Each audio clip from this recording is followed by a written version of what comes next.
नमस्कार मेरे प्यारे श्रोताओं, कैसे हैं आप सब। उम्मीद है सब भले चंगे होंगे। आज मैं आपके लिए एक बहुत ही ज्ञानवर्धक कहानी लेकर आई हूं, जो हमें सिखाती है कि किसकी मदद करनी चाहिए और किसकी नहीं। ये कहानी है एक दयालु ब्राह्मण की, जो अपनी दया के कारण ही मुसीबत में फंस जाता है और फिर कैसे जानवर उसकी मदद करते हैं। इस कहानी में आपको इंसानियत, धोखा और जानवरों की वफादारी देखने को मिलेगी। तो चलिए अब कहानी शुरू करते हैं। एक गांव था श्यामपुर, जहां दयाशंकर नाम के एक गरीब ब्राह्मण रहते थे।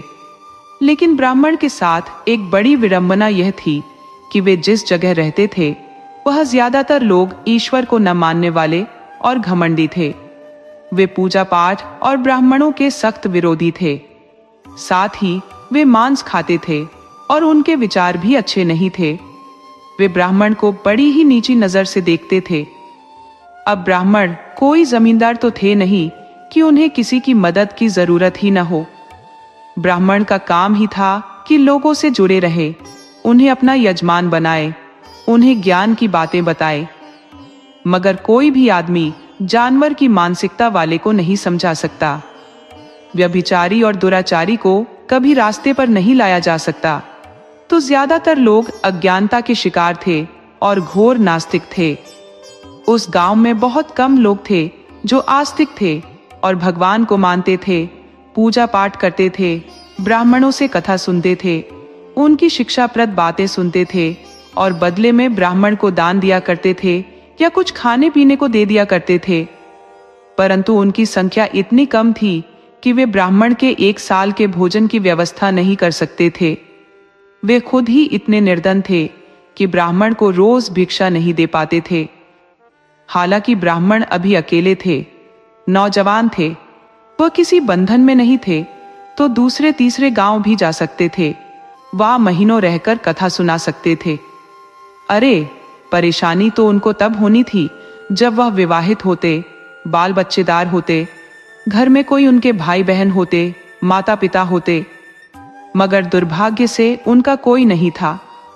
वह अकेले थे, तो उनको गांव के ही एक मित्र ने सलाह दी कि आप इस गांव को छोड़कर किसी दूसरे गांव में भी यजमानी बनाए। सच तो ये है कि आपको इस गांव में रहना ही नहीं चाहिए।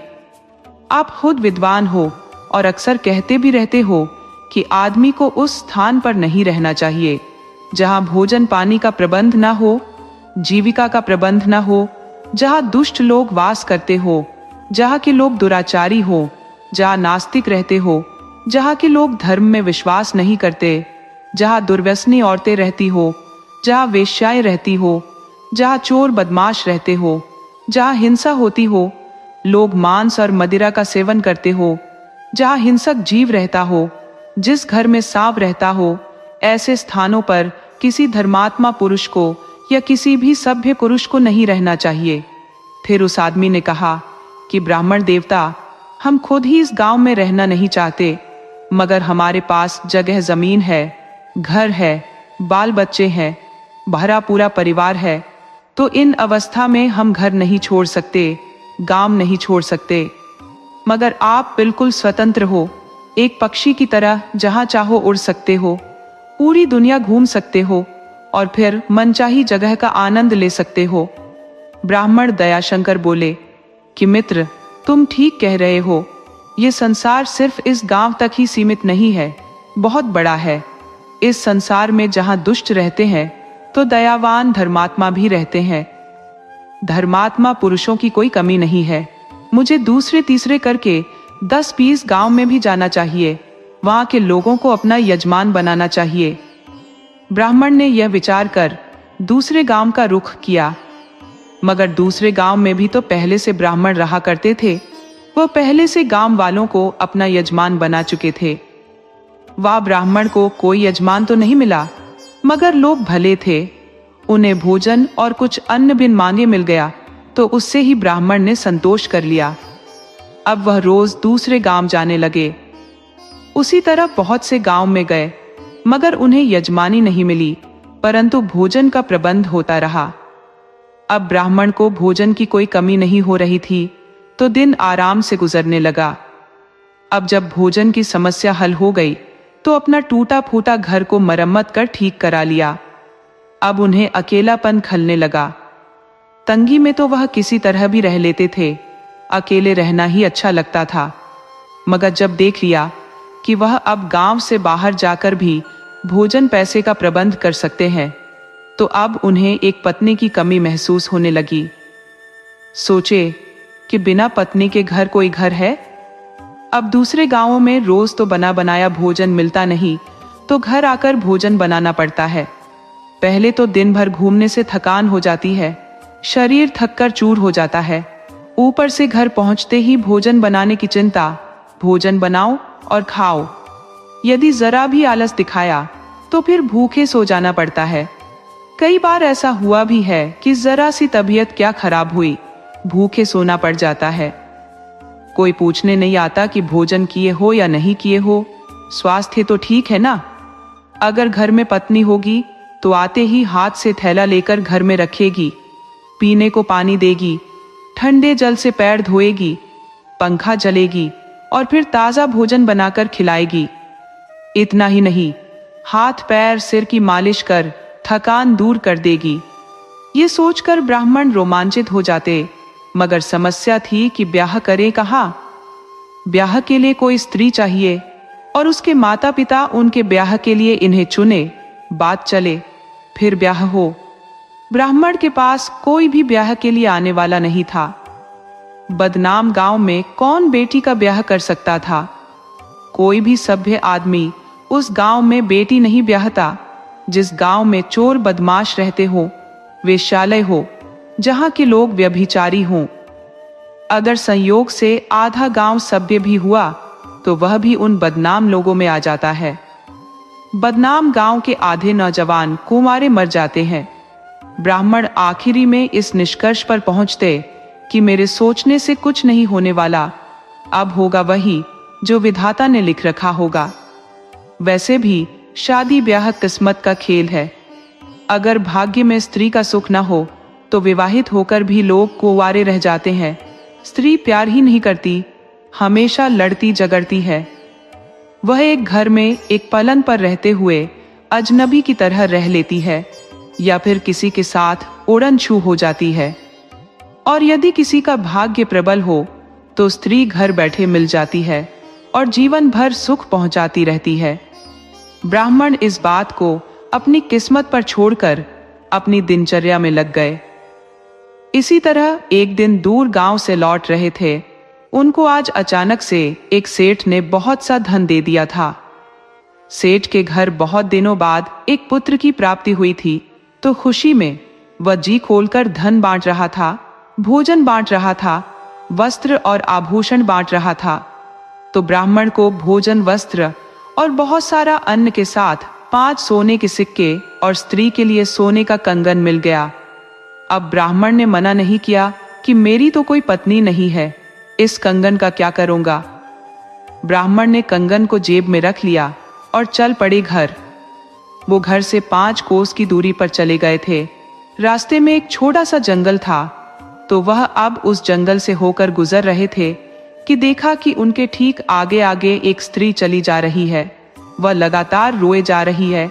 उसके आगे या पीछे कोई आदमी या स्त्री नहीं है। ब्राह्मण ने समझ लिया कि स्त्री घर से नाराज होकर निकल गई है, शायद इसके पति ने इसे मारा भी है।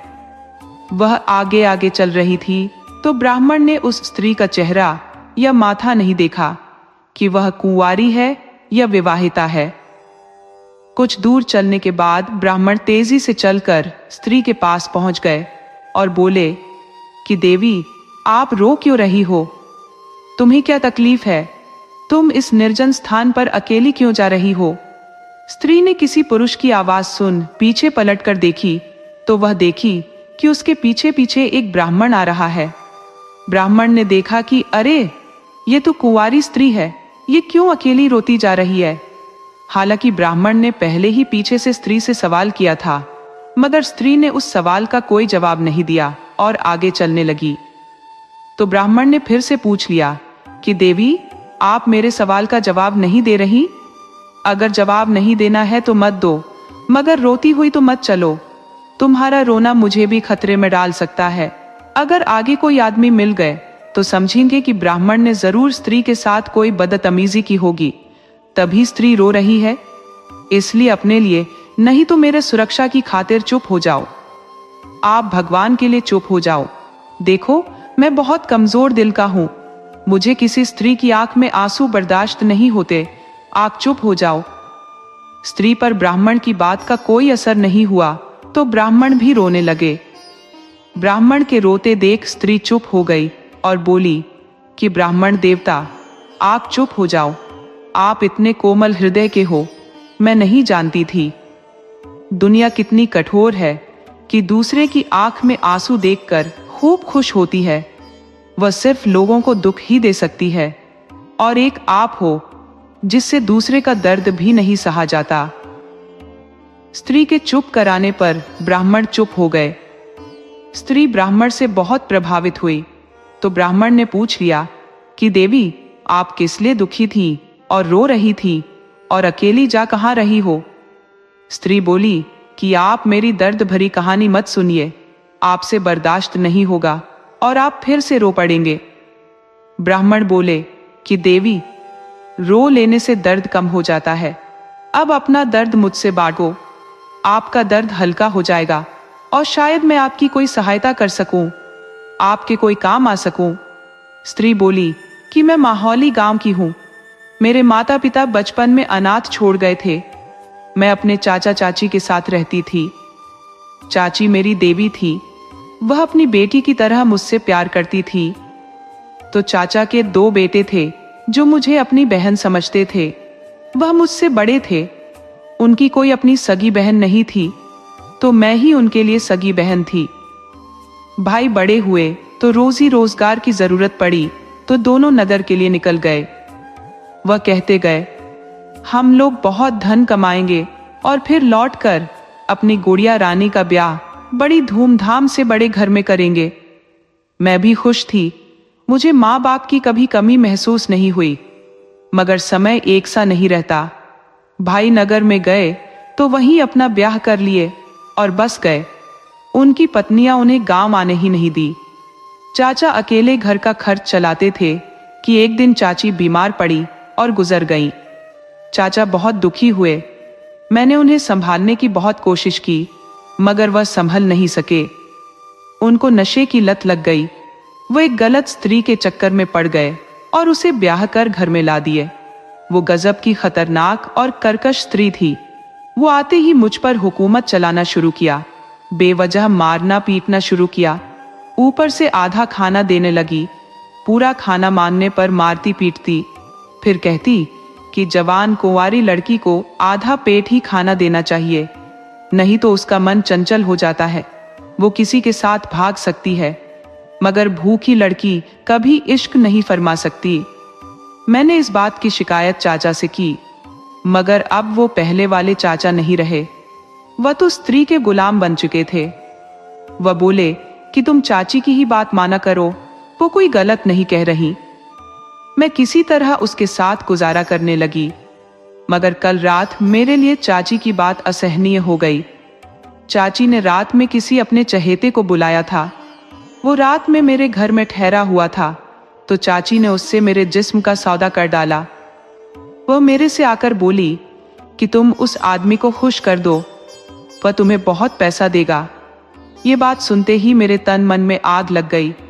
मैंने पहले ही सोच रखा था कि किसी गरीब के साथ आधी रोटी खाकर रह लूंगी, मगर इज्जत से किसी के साथ कोई समझौता नहीं करूंगी।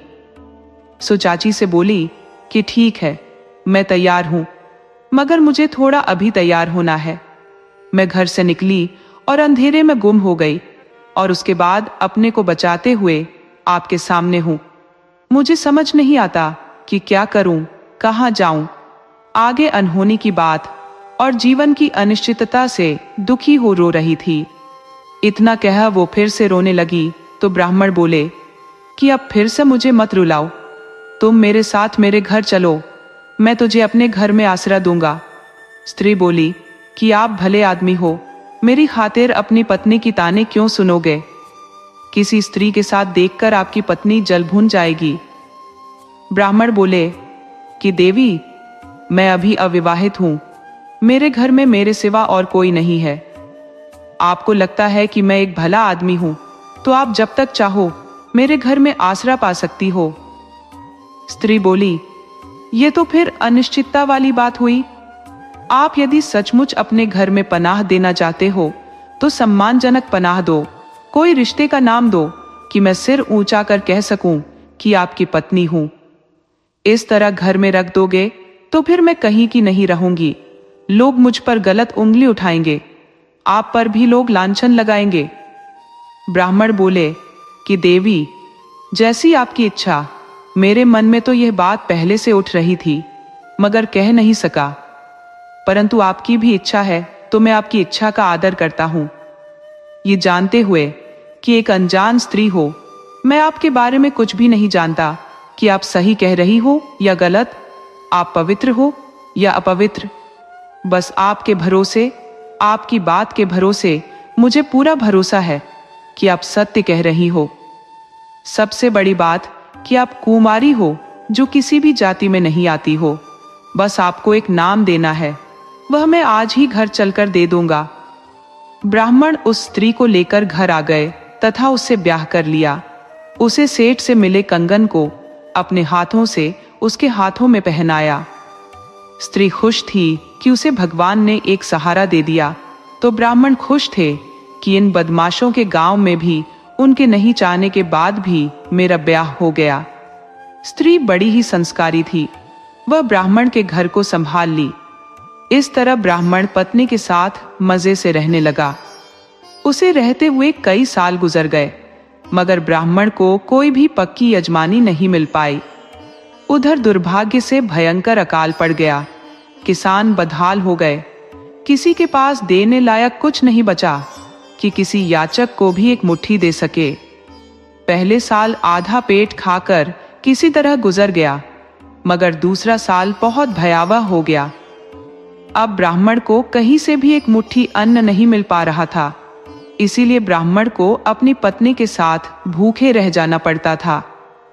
एक दिन ब्राह्मण की पत्नी ने कहा कि अब और भूखे नहीं रहा जाता, आप कोई और कोशिश करो। या तो हम इस गांव को छोड़कर किसी और गांव में जा बसे, या आप खुद कहीं दूसरे नगर पधारो और अपनी गरीबी दूर करो।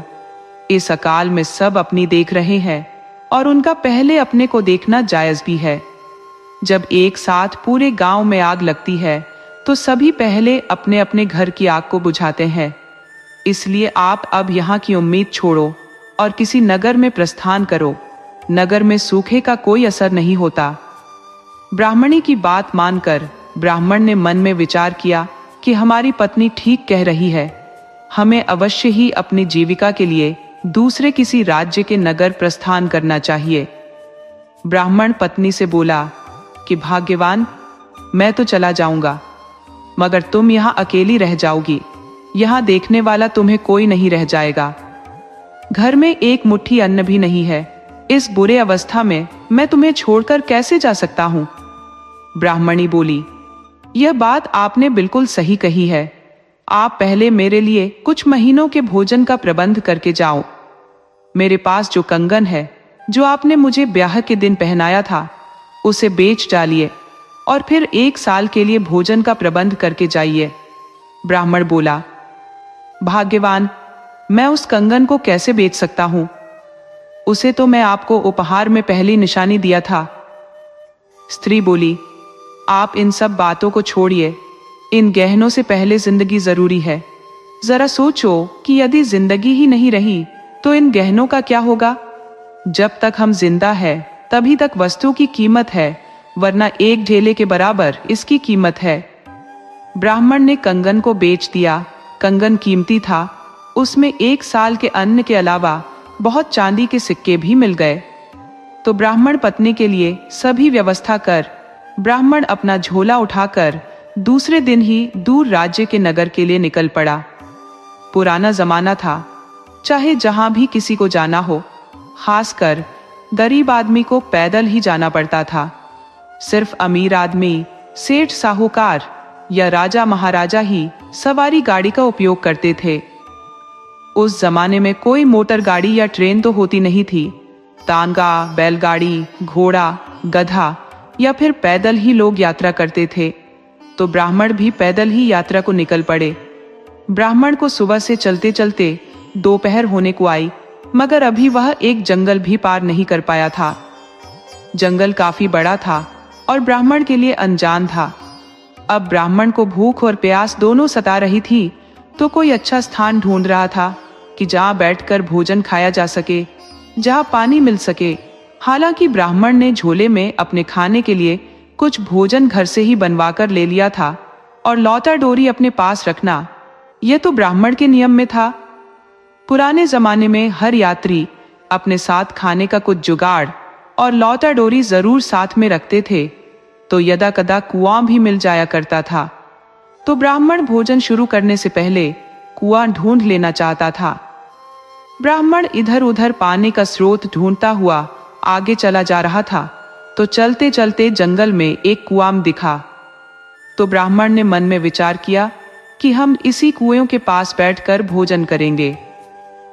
ब्राह्मण ने पहले कुएं से पानी निकालने के लिए लौटे को डोरी के सहारे कुएं में डाला।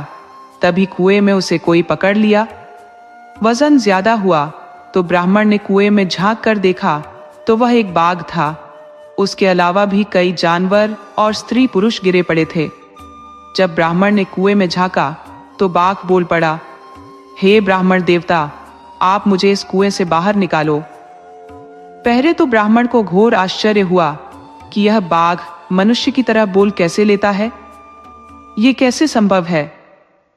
ब्राह्मण बोला कि बाघ, तुम कोई मायावी लगते हो, कोई भी जंगली जीव मनुष्य की तरह नहीं बोल सकता। तब बाघ बोला कि ब्राह्मण देवता, इस जंगल के सभी जीव मनुष्य की तरह ही बोलते हैं। यह एक रहस्यमयी जंगल है, आप इसमें आश्चर्य प्रकट न करें। कृपया मुझे इस कुएं से बाहर निकालें। ब्राह्मण बोला, भाई, आप हिंसक पशु हो, तुम्हारा क्या भरोसा, अगर तुम्हें निकाल दिया तो मुझे मारकर खा जाओगे। तब बाघ बोला, ब्राह्मण देवता, मैं हिंसक पशु जरूर हूं, परंतु मनुष्य की तरह कृतघ्न नहीं कि उपकार करने वाले का कभी बुरा नहीं करता। ये मेरा अपना उसूल है। आप मुझे बिना भय किए इस कुएं से बाहर निकालें। मैं जिंदगी भर आपका ऋणी रहूंगा। ये आपका एहसान मैं जिंदगी भर नहीं भूल पाऊंगा।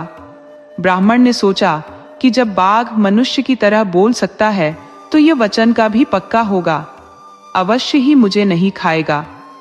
और फिर मैं एक ब्राह्मण हूं। ब्राह्मण का धर्म है कि हर जीव मात्र का कल्याण करे।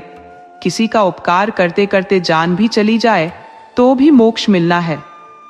मैं इस बाघ की अनदेखी कर नरकगामी नहीं बन सकता। ब्राह्मण ने बाघ को कुएं से बाहर निकाल दिया।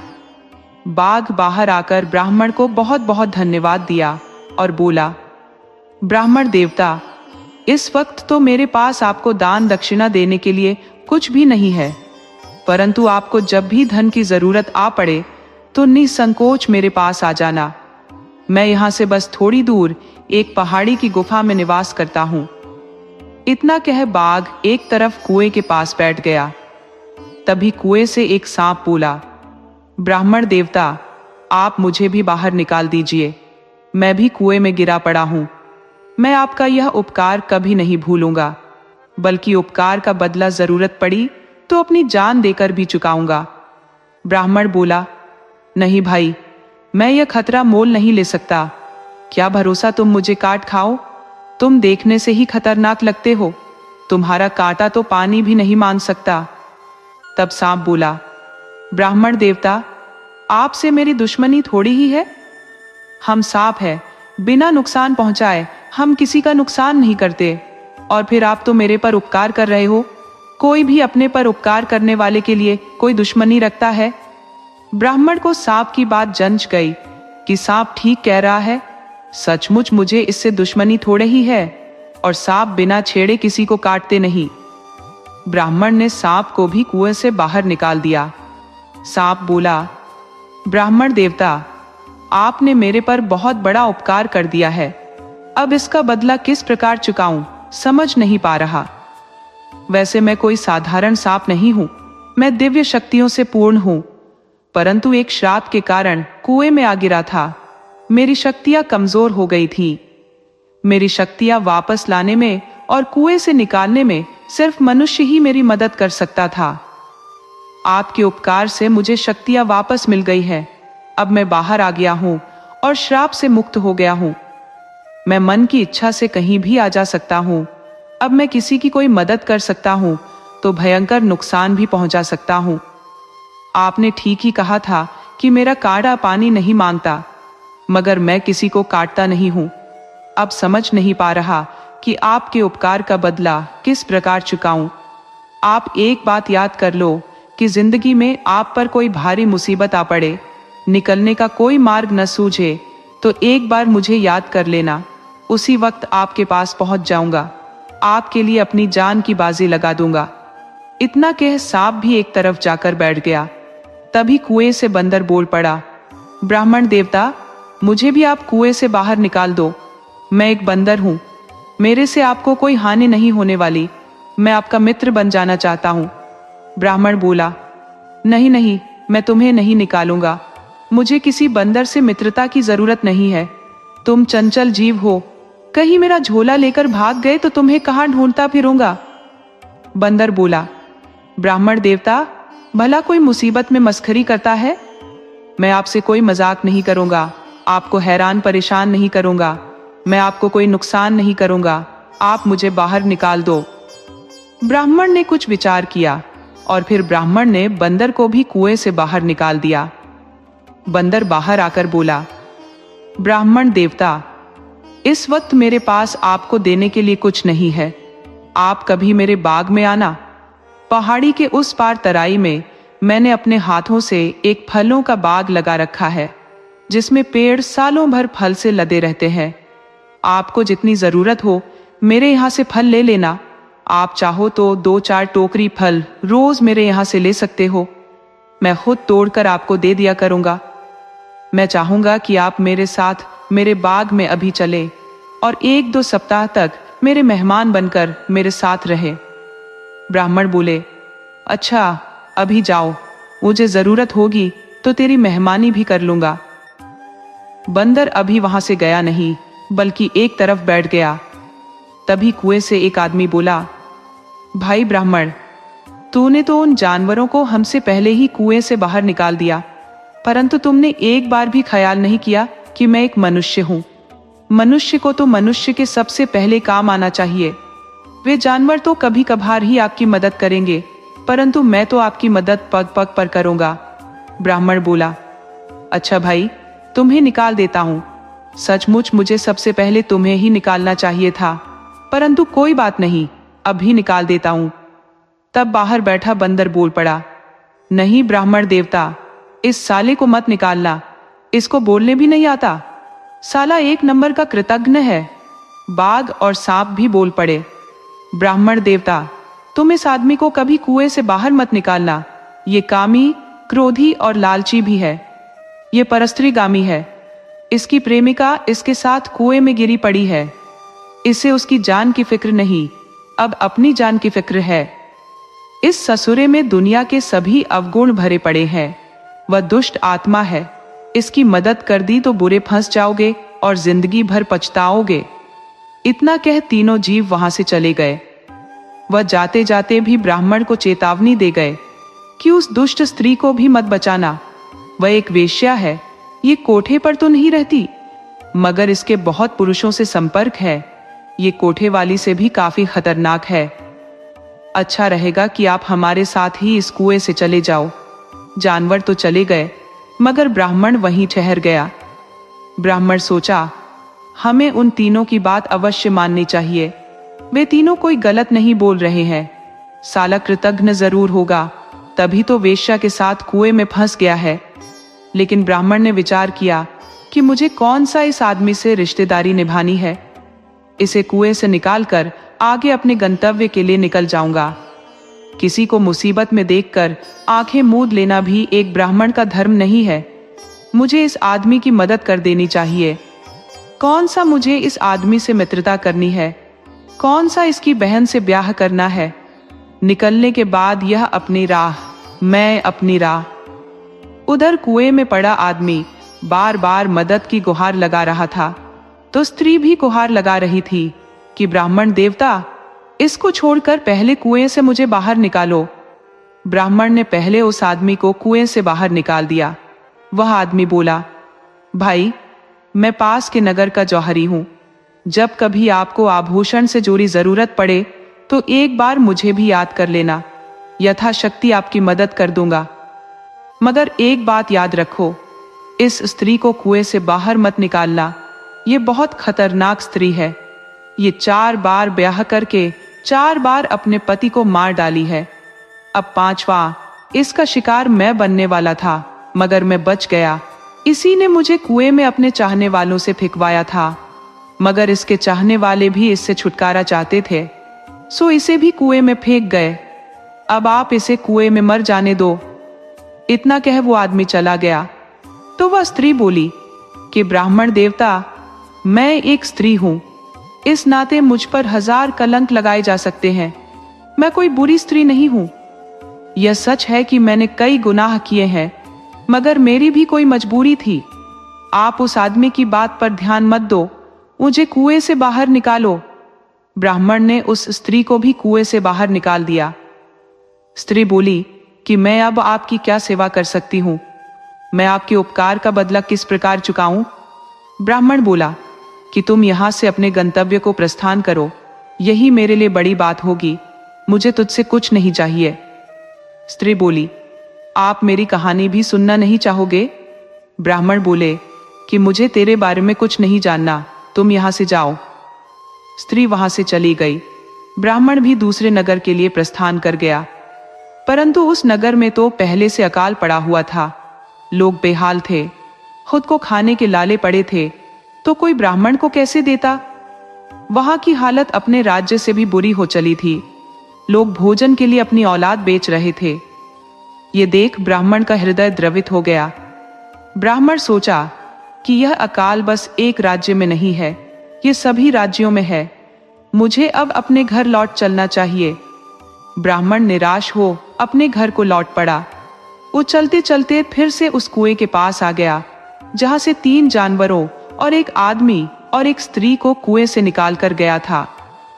उसे याद आया कि स्त्री को छोड़कर सभी ने मेरी मदद की बात कही थी, तो मुझे उनमें से किसी को आजमाना चाहिए, शायद जानवर मेरी कोई मदद कर सके। वह सबसे पहले बंदर के बाग में गया। बंदर देखते ही बहुत खुश हुआ। वो ब्राह्मण को देख खूब उछल कूद मचाया। वो बोला कि ब्राह्मण देवता, आज मैं बहुत खुश हूं, आप मेरे बाग के फल का आनंद लीजिए। उसने ब्राह्मण को बहुत मीठे फल खिलाए और बोला, ब्राह्मण देवता, जितना फल ले जाना चाहो ले जा सकते हो। अगर आपके पास कोई गाड़ी है तो उसमें भरकर भी ले जा सकते हो, तुम इसे महीनों तक खा सकते हो।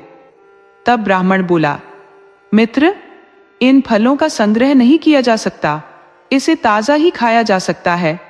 पके फल 1-2 रोज में ही खराब हो जाते हैं। मैं इसे अपने साथ घर नहीं ले जा सकता, रास्ते में ही खराब हो जाएंगे। आप मुझे बाघ का पता बता दो, शायद बाघ मेरी कोई बड़ी मदद कर सके। बंदर ने बताया कि बाघ बस यहां से थोड़ी दूर सामने वाली गुफा में रहता है, इस वक्त गुफा में ही आराम कर रहा होगा। ब्राह्मण बाघ के पास पहुंच गया। बाघ अपने पास ब्राह्मण को आया देख बहुत खुश हुआ और उनसे बोला, आपने मेरे पास आकर बहुत अच्छा किया, मैं आपको याद ही कर रहा था। मेरे पास कब से एक हार पड़ा है, मैं विचार कर रहा था कि आप यहाँ आ जाते और मैं इस हार को आपको दे देता। कि आप मेरे पास आ गए हो तो आप इसे अपने पास रख लीजिए और उसे बेचकर अपनी गरीबी दूर कीजिए। ब्राह्मण भी महंगा हार पाकर खुश हुआ।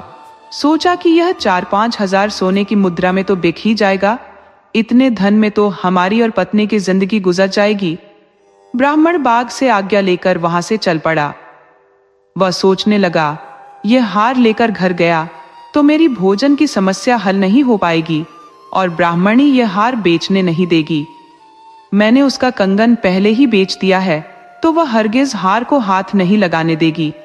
फिर तो आने वाले सालों में भोजन की समस्या ज्यों की त्यों बनी रहेगी। तो पहले हम इस हार को बेच ही देते हैं और पैसा लेकर घर लौटूंगा। ब्राह्मण को वह जौहरी याद आया जिसने कहा था कि जब कभी आभूषण से जुड़ी जरूरत पड़े तो मुझे याद कर लेना। वह ढूंढते ढूंढते उस जौहरी के घर पहुंच गए। जौहरी अपनी जवान बेटी के साथ अपने घर में रहता था। पत्नी की पहले ही मृत्यु हो चुकी थी। जौहरी और उसकी बेटी ने ब्राह्मण का खूब स्वागत किया और आने का कारण पूछा। तब ब्राह्मण ने अपने झोले से वह हार निकालकर जौहरी को दिखाया। जौहरी उस हार को देखता ही रह गया। वह हार राजा के बेटे का था, जिसे जौहरी ने 6 महीने पहले बनाया था और राजा को दिया था।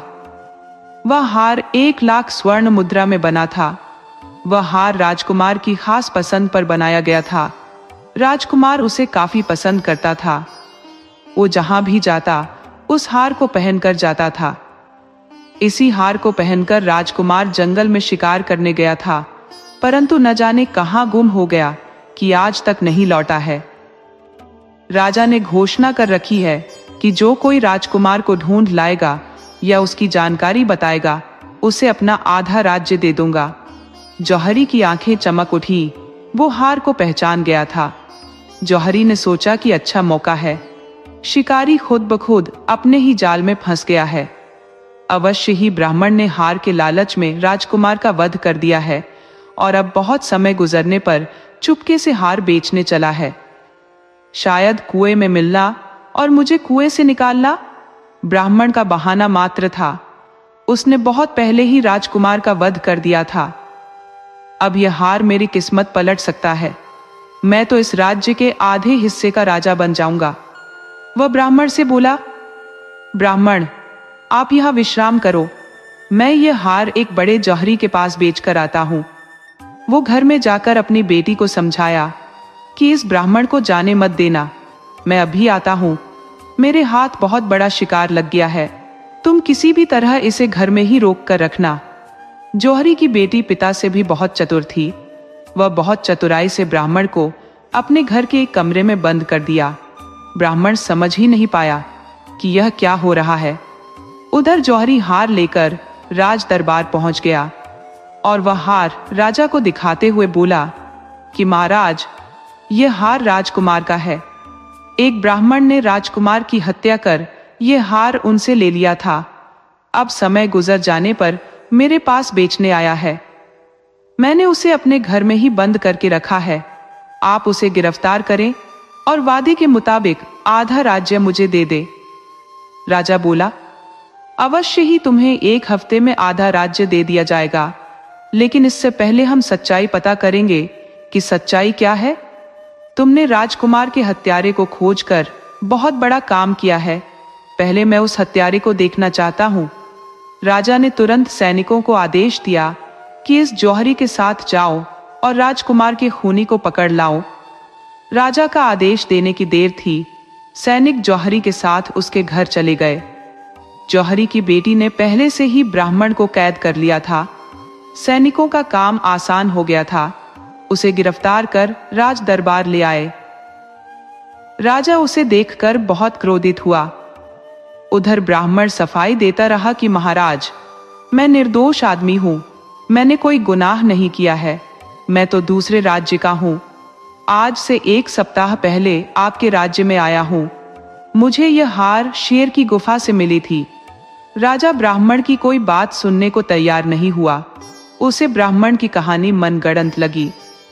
राजा ने ब्राह्मण को 1 सप्ताह के लिए कैद में डलवा दिया और बोला कि अगले सप्ताह सरेआम ब्राह्मण को फांसी पर चढ़ा दिया जाएगा। ब्राह्मण कैद खाने में चला गया। ब्राह्मण को ख्याल आया कि उन 3 जानवरों और उस वेश्या ने भी उस आदमी को कुएं से निकालने से मना किया था, परंतु मेरी मति मारी गई थी। मैं उनकी बात नहीं मानकर खुद अपने गले में फांसी का फंदा डाल लिया हूं।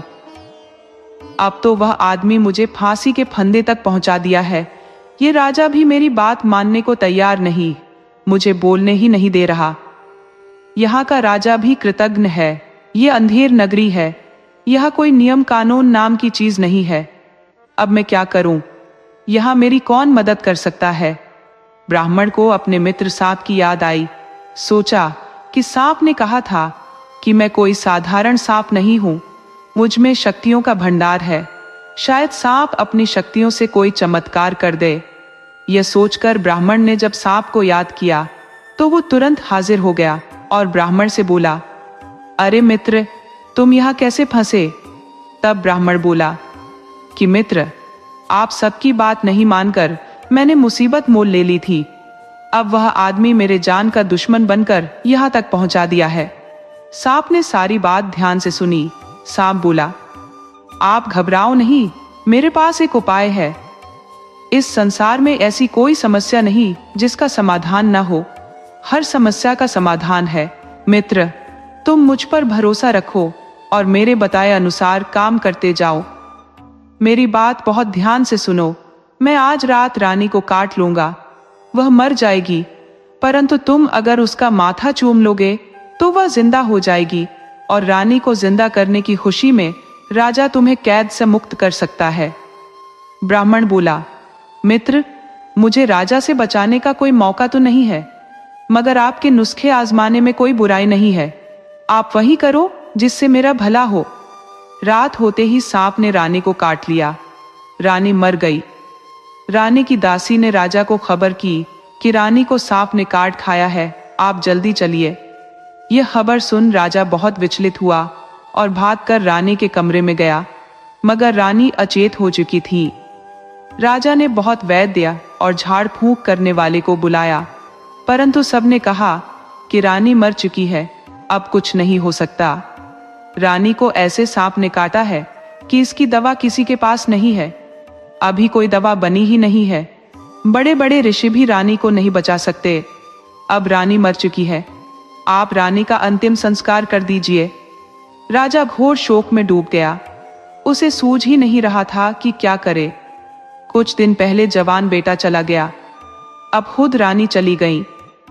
उधर ब्राह्मण जेल में बंद था। वह एक पहरेदार से कहा कि भाई, राजा से बोलो कि मैं रानी को जिंदा कर सकता हूं। मेरे पास सांप का जहर उतारने का अचूक मंत्र है।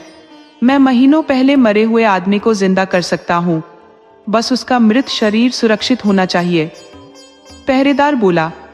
बड़े बड़े वैद्य आए और अपना समूह लेकर घर लौट गए, और तुम एक हत्यारा कैदी कहते हो कि मरी रानी को जिंदा कर दूंगा।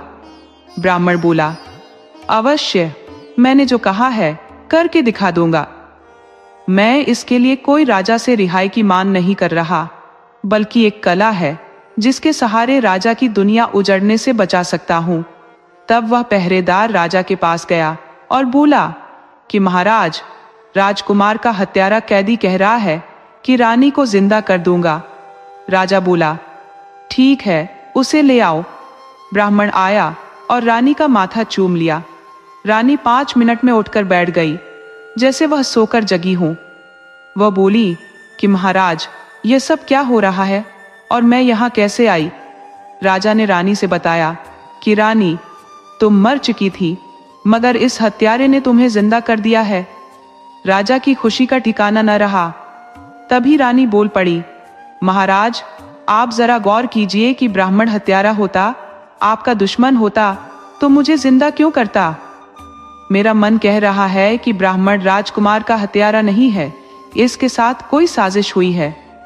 राजा बोला, ब्राह्मण, तुम सच सच बताओ कि तुमने राजकुमार की हत्या की है या नहीं की है। तब ब्राह्मण ने अपनी पिछली कहानी दोहरा दी। राजा को समझ आ गया कि ब्राह्मण हत्यारा नहीं है, राजकुमार को बाघ ने मार दिया है और जौहरी आधे राज्य के लालच में ब्राह्मण को फांसी चढ़वाने पर तुला है। राजा बोला, हम तुम्हें अपना आधा राज्य देते हैं और उस लालची जौहरी को उम्र कैद की सजा सुनाते हैं। राजा ने कहा कि ब्राह्मण देवता, मनुष्य को कभी भी 3 लोगों की मदद नहीं करनी चाहिए। पहला लालची और धूर्त मनुष्य की, दूसरा किसी व्यभिचारिणी स्त्री की, तीसरा चोर और डाकुओं की। इन तीनों की मदद करने वाला कभी न कभी बुरा अवश्य फंसता है।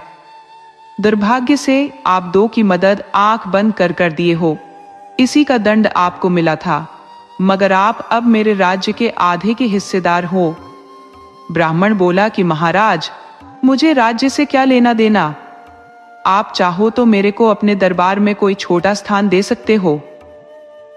राजा ने ब्राह्मण को राजगुरु नियुक्त कर दिया और ब्राह्मणी को इज्जत के साथ पालकी से दरबार में बुलवा लिया। इस तरह ब्राह्मण ब्राह्मणी आराम से राज्य दरबार में रहने लगे। कहानी से सीख: किसी की मदद करने से पहले 100 बार सोचना चाहिए, खासकर जब सामने वाला भरोसे के लायक न हो। सच्ची दोस्ती और नेकी का फल हमेशा मिलता है, भले ही थोड़ी देर से मिले। जानवर भी इंसान से ज्यादा वफादार और एहसानमंद हो सकते हैं।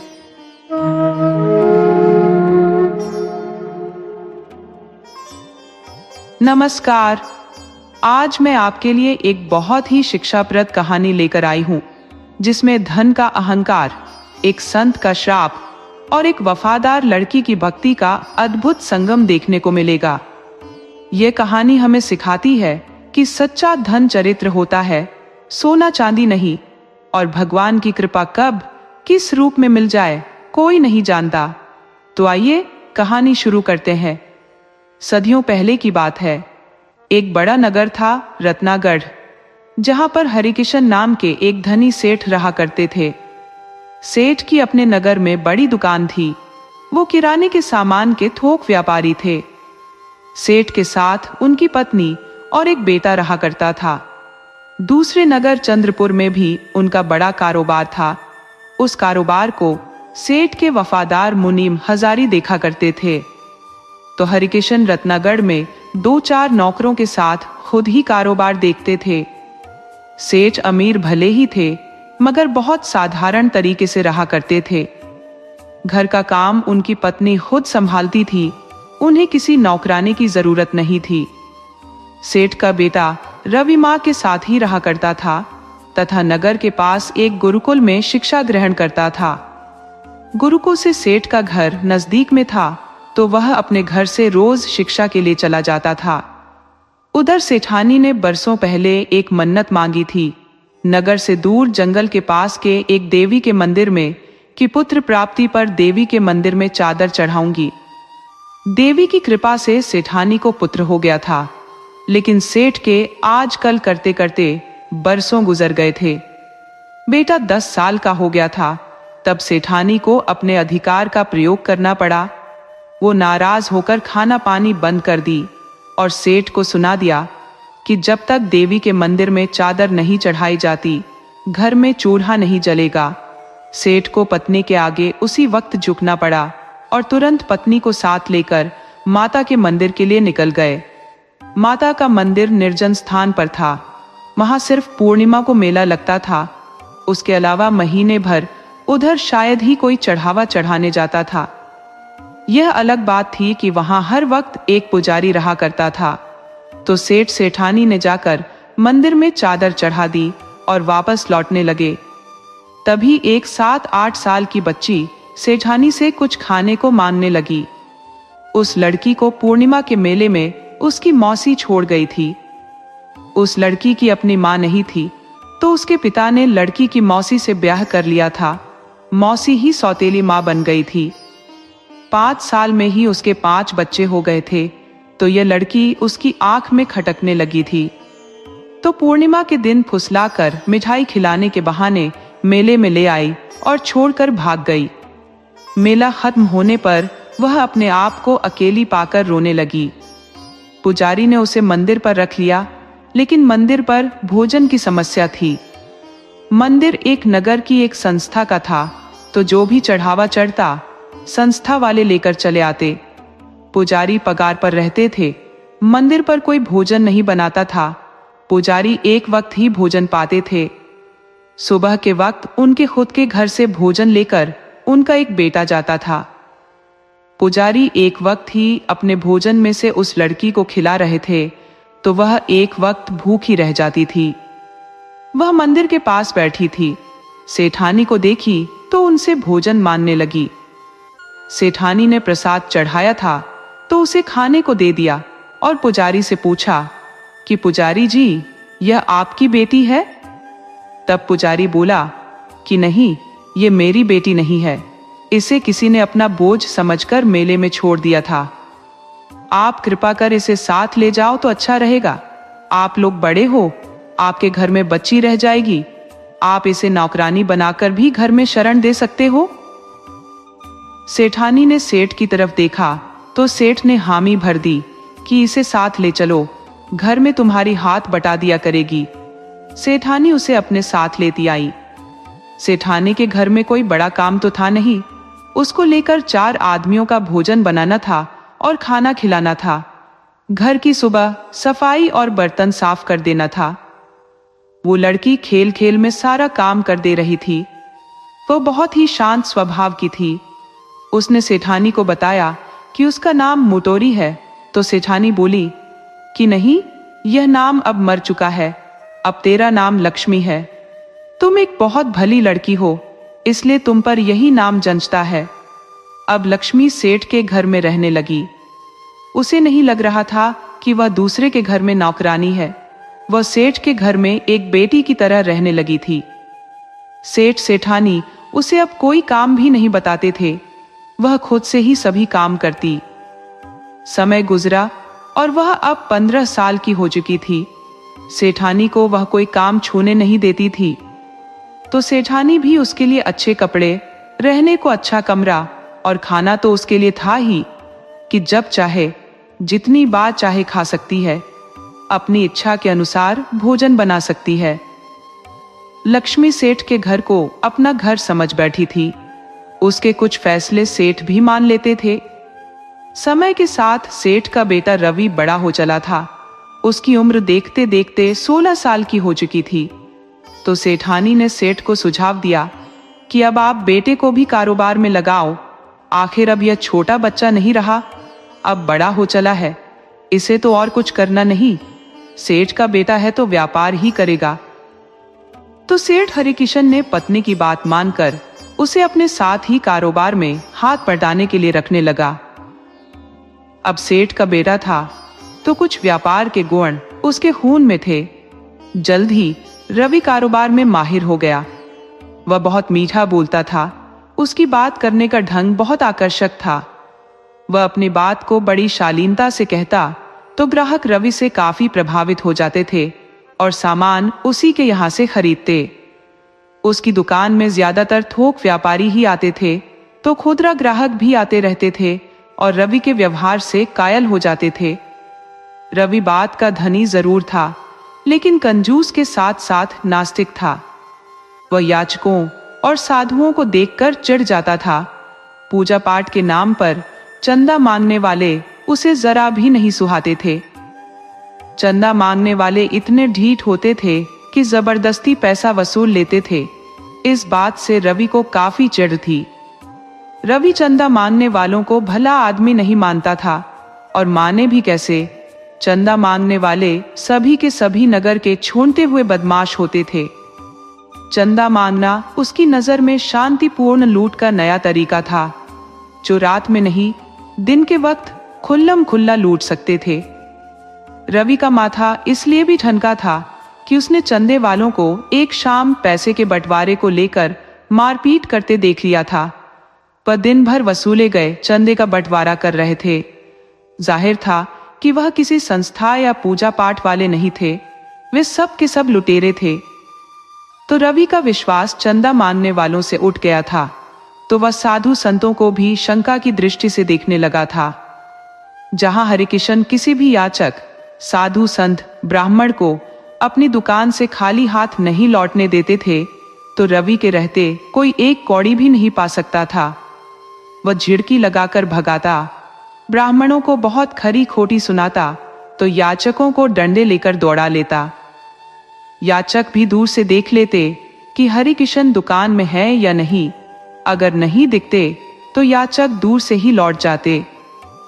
उधर जंगल से हर 15 दिन में एक महात्मा भिक्षा मांगने आते। वे बहुत सिद्ध संत थे। नगर के सेठ साहूकार उनके दर्शन को लालायित रहते। जिसके दुकान पर चले जाते वह अपने को धन्य समझता। वह हर किसी के पास नहीं जाते, सिर्फ कुछ खास जगहों पर ही जाते और एक मुट्ठी से ज्यादा भिक्षा भी नहीं लेते।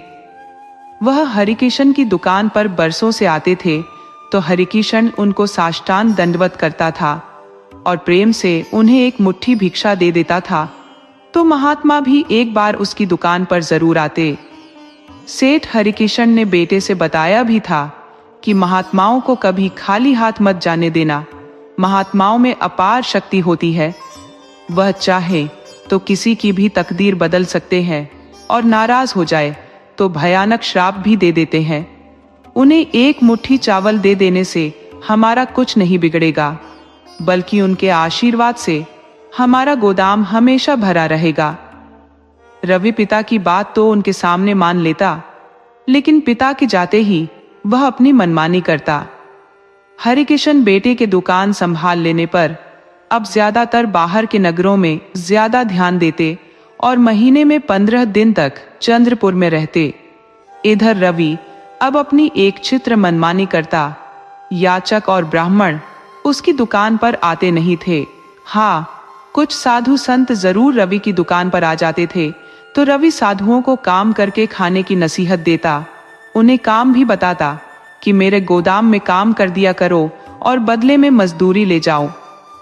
इस तरह मांगने से बेकारी दूर नहीं होगी।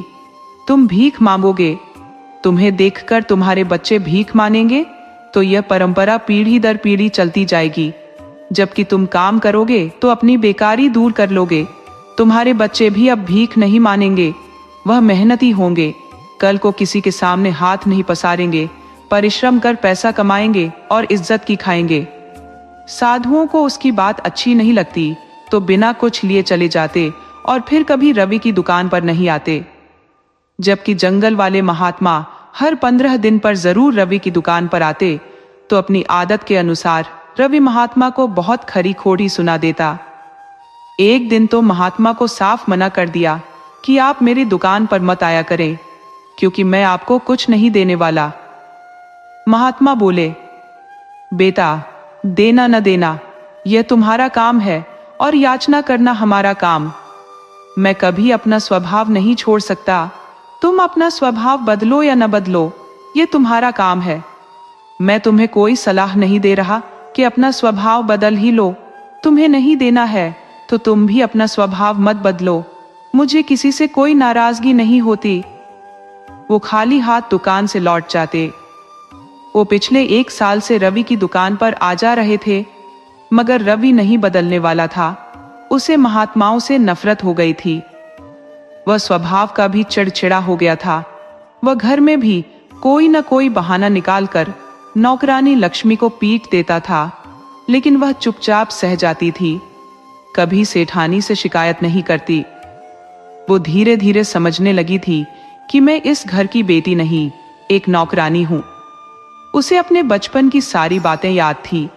वह सेठ सेठानी की वफादारी को अच्छी तरह समझती थी तो अपनी औकात भी समझती थी, इसीलिए सेठ सेठानी के प्रति वफादार थी। उसे यह भी पता था कि दयालु सेठ सेठानी कहीं न कहीं उसका ब्याह भी कर देंगे। वह समय के साथ अपने घर चली जाएगी तो वह रवि की बदतमीजी को भी सेठ सेठानी से नहीं कहती। सेठानी जहां उसे बेटी कहकर ही बुलाती तो रवि नौकरानी कहकर ही संबोधित करता। रवि अपनी दुकान पर काम में व्यस्त था कि एक दिन स्वभाव के मुताबिक महात्मा रवि की दुकान पर पधारे और एक मुट्ठी चावल की याचना की। महात्मा ने उससे यह भी कहा कि वत्स, मैं किसी का धन संपदा नहीं मांगता, सिर्फ एक मुट्ठी चावल लेता हूं, वह भी सिर्फ 7 घरों से। तुम्हें एक मुट्ठी चावल तो मुझे देना ही चाहिए। मैं बरसों से भिक्षा मांगता रहा हूं, कोई शौक के लिए नहीं। ये मेरा एक व्रत था जो आज पूरा हो जाएगा। आज के बाद मैं फिर कभी जंगल से बाहर भिक्षा मांगने के लिए नहीं आऊंगा। मेरे कदम फिर कभी तेरी इस दुकान पर कभी नहीं पड़ेंगे, तो आज मेरी अंतिम विदाई एक मुट्ठी चावल देकर कर दो। रवि को महात्मा की हर बात बुरी लग रही थी। वो महात्मा की बात पर ध्यान ही नहीं दे रहा था। वह महात्मा पर भड़क उठा कि हर भिखारी यही कहता है कि मैं फिर दोबारा नहीं आऊंगा, और दूसरे दिन सिर पर चढ़ जाता है। रवि महात्मा से बहस करना शुरू कर दिया कि तुम इतने हट्टे कट्टे हो, कोई काम कर लेना चाहिए। मुफ्त का मांगकर खाने में जरा भी शर्म नहीं आती। अरे, जो निकम्मे होते हैं, कामचोर होते हैं, आलसी होते हैं, वह बहरूपिये की तरह स्वांग रचाकर सिर्फ मांगना जानते हैं। वे भिक्षा मांगने के लिए महात्मा बनने का ढोंग रचा लेते हैं, और कुछ तो इतने निकम्मे होते हैं कि उनकी शादी नहीं हो पाती, वह मजबूरी में महात्मा बन जाते हैं। वे कहने को तो महात्मा होते हैं, मगर उनकी नजर भगवान में नहीं, स्त्रियों पर लगी रहती है। वह स्त्रियों को फुसलाने के कई तरह के हथकंडे अपनाते हैं। स्त्री पड़ गई तो फिर काहे का महात्मा, काहे की झोली और तुमड़ी, सब उसी वक्त फेंक कर चल देते हैं। महात्मा बोले, बेटा, तुम्हें ऐसे कटु वचन नहीं बोलने चाहिए जो सीधे दिल पर आघात करे। तुम अभी बच्चे हो, सन्यासी के बारे में कुछ नहीं जानते, अतः तुम्हें झूठे भाषण से बचना चाहिए। तुम्हें कुछ नहीं देना तो मत दो, लेकिन अपनी कड़वी वाणी पर काबू रखो। रवि बोला, क्यों? सच्ची बात लग गई ना दिल पर। शादी ब्याह का मामला ही ऐसा है कि स्त्री धोखेबाज निकल गई तो आदमी का दिल टूट जाता है, और दिल टूटने पर आदमी के पास एक ही रास्ता बचता है कि आदमी सन्यासी बन जाए।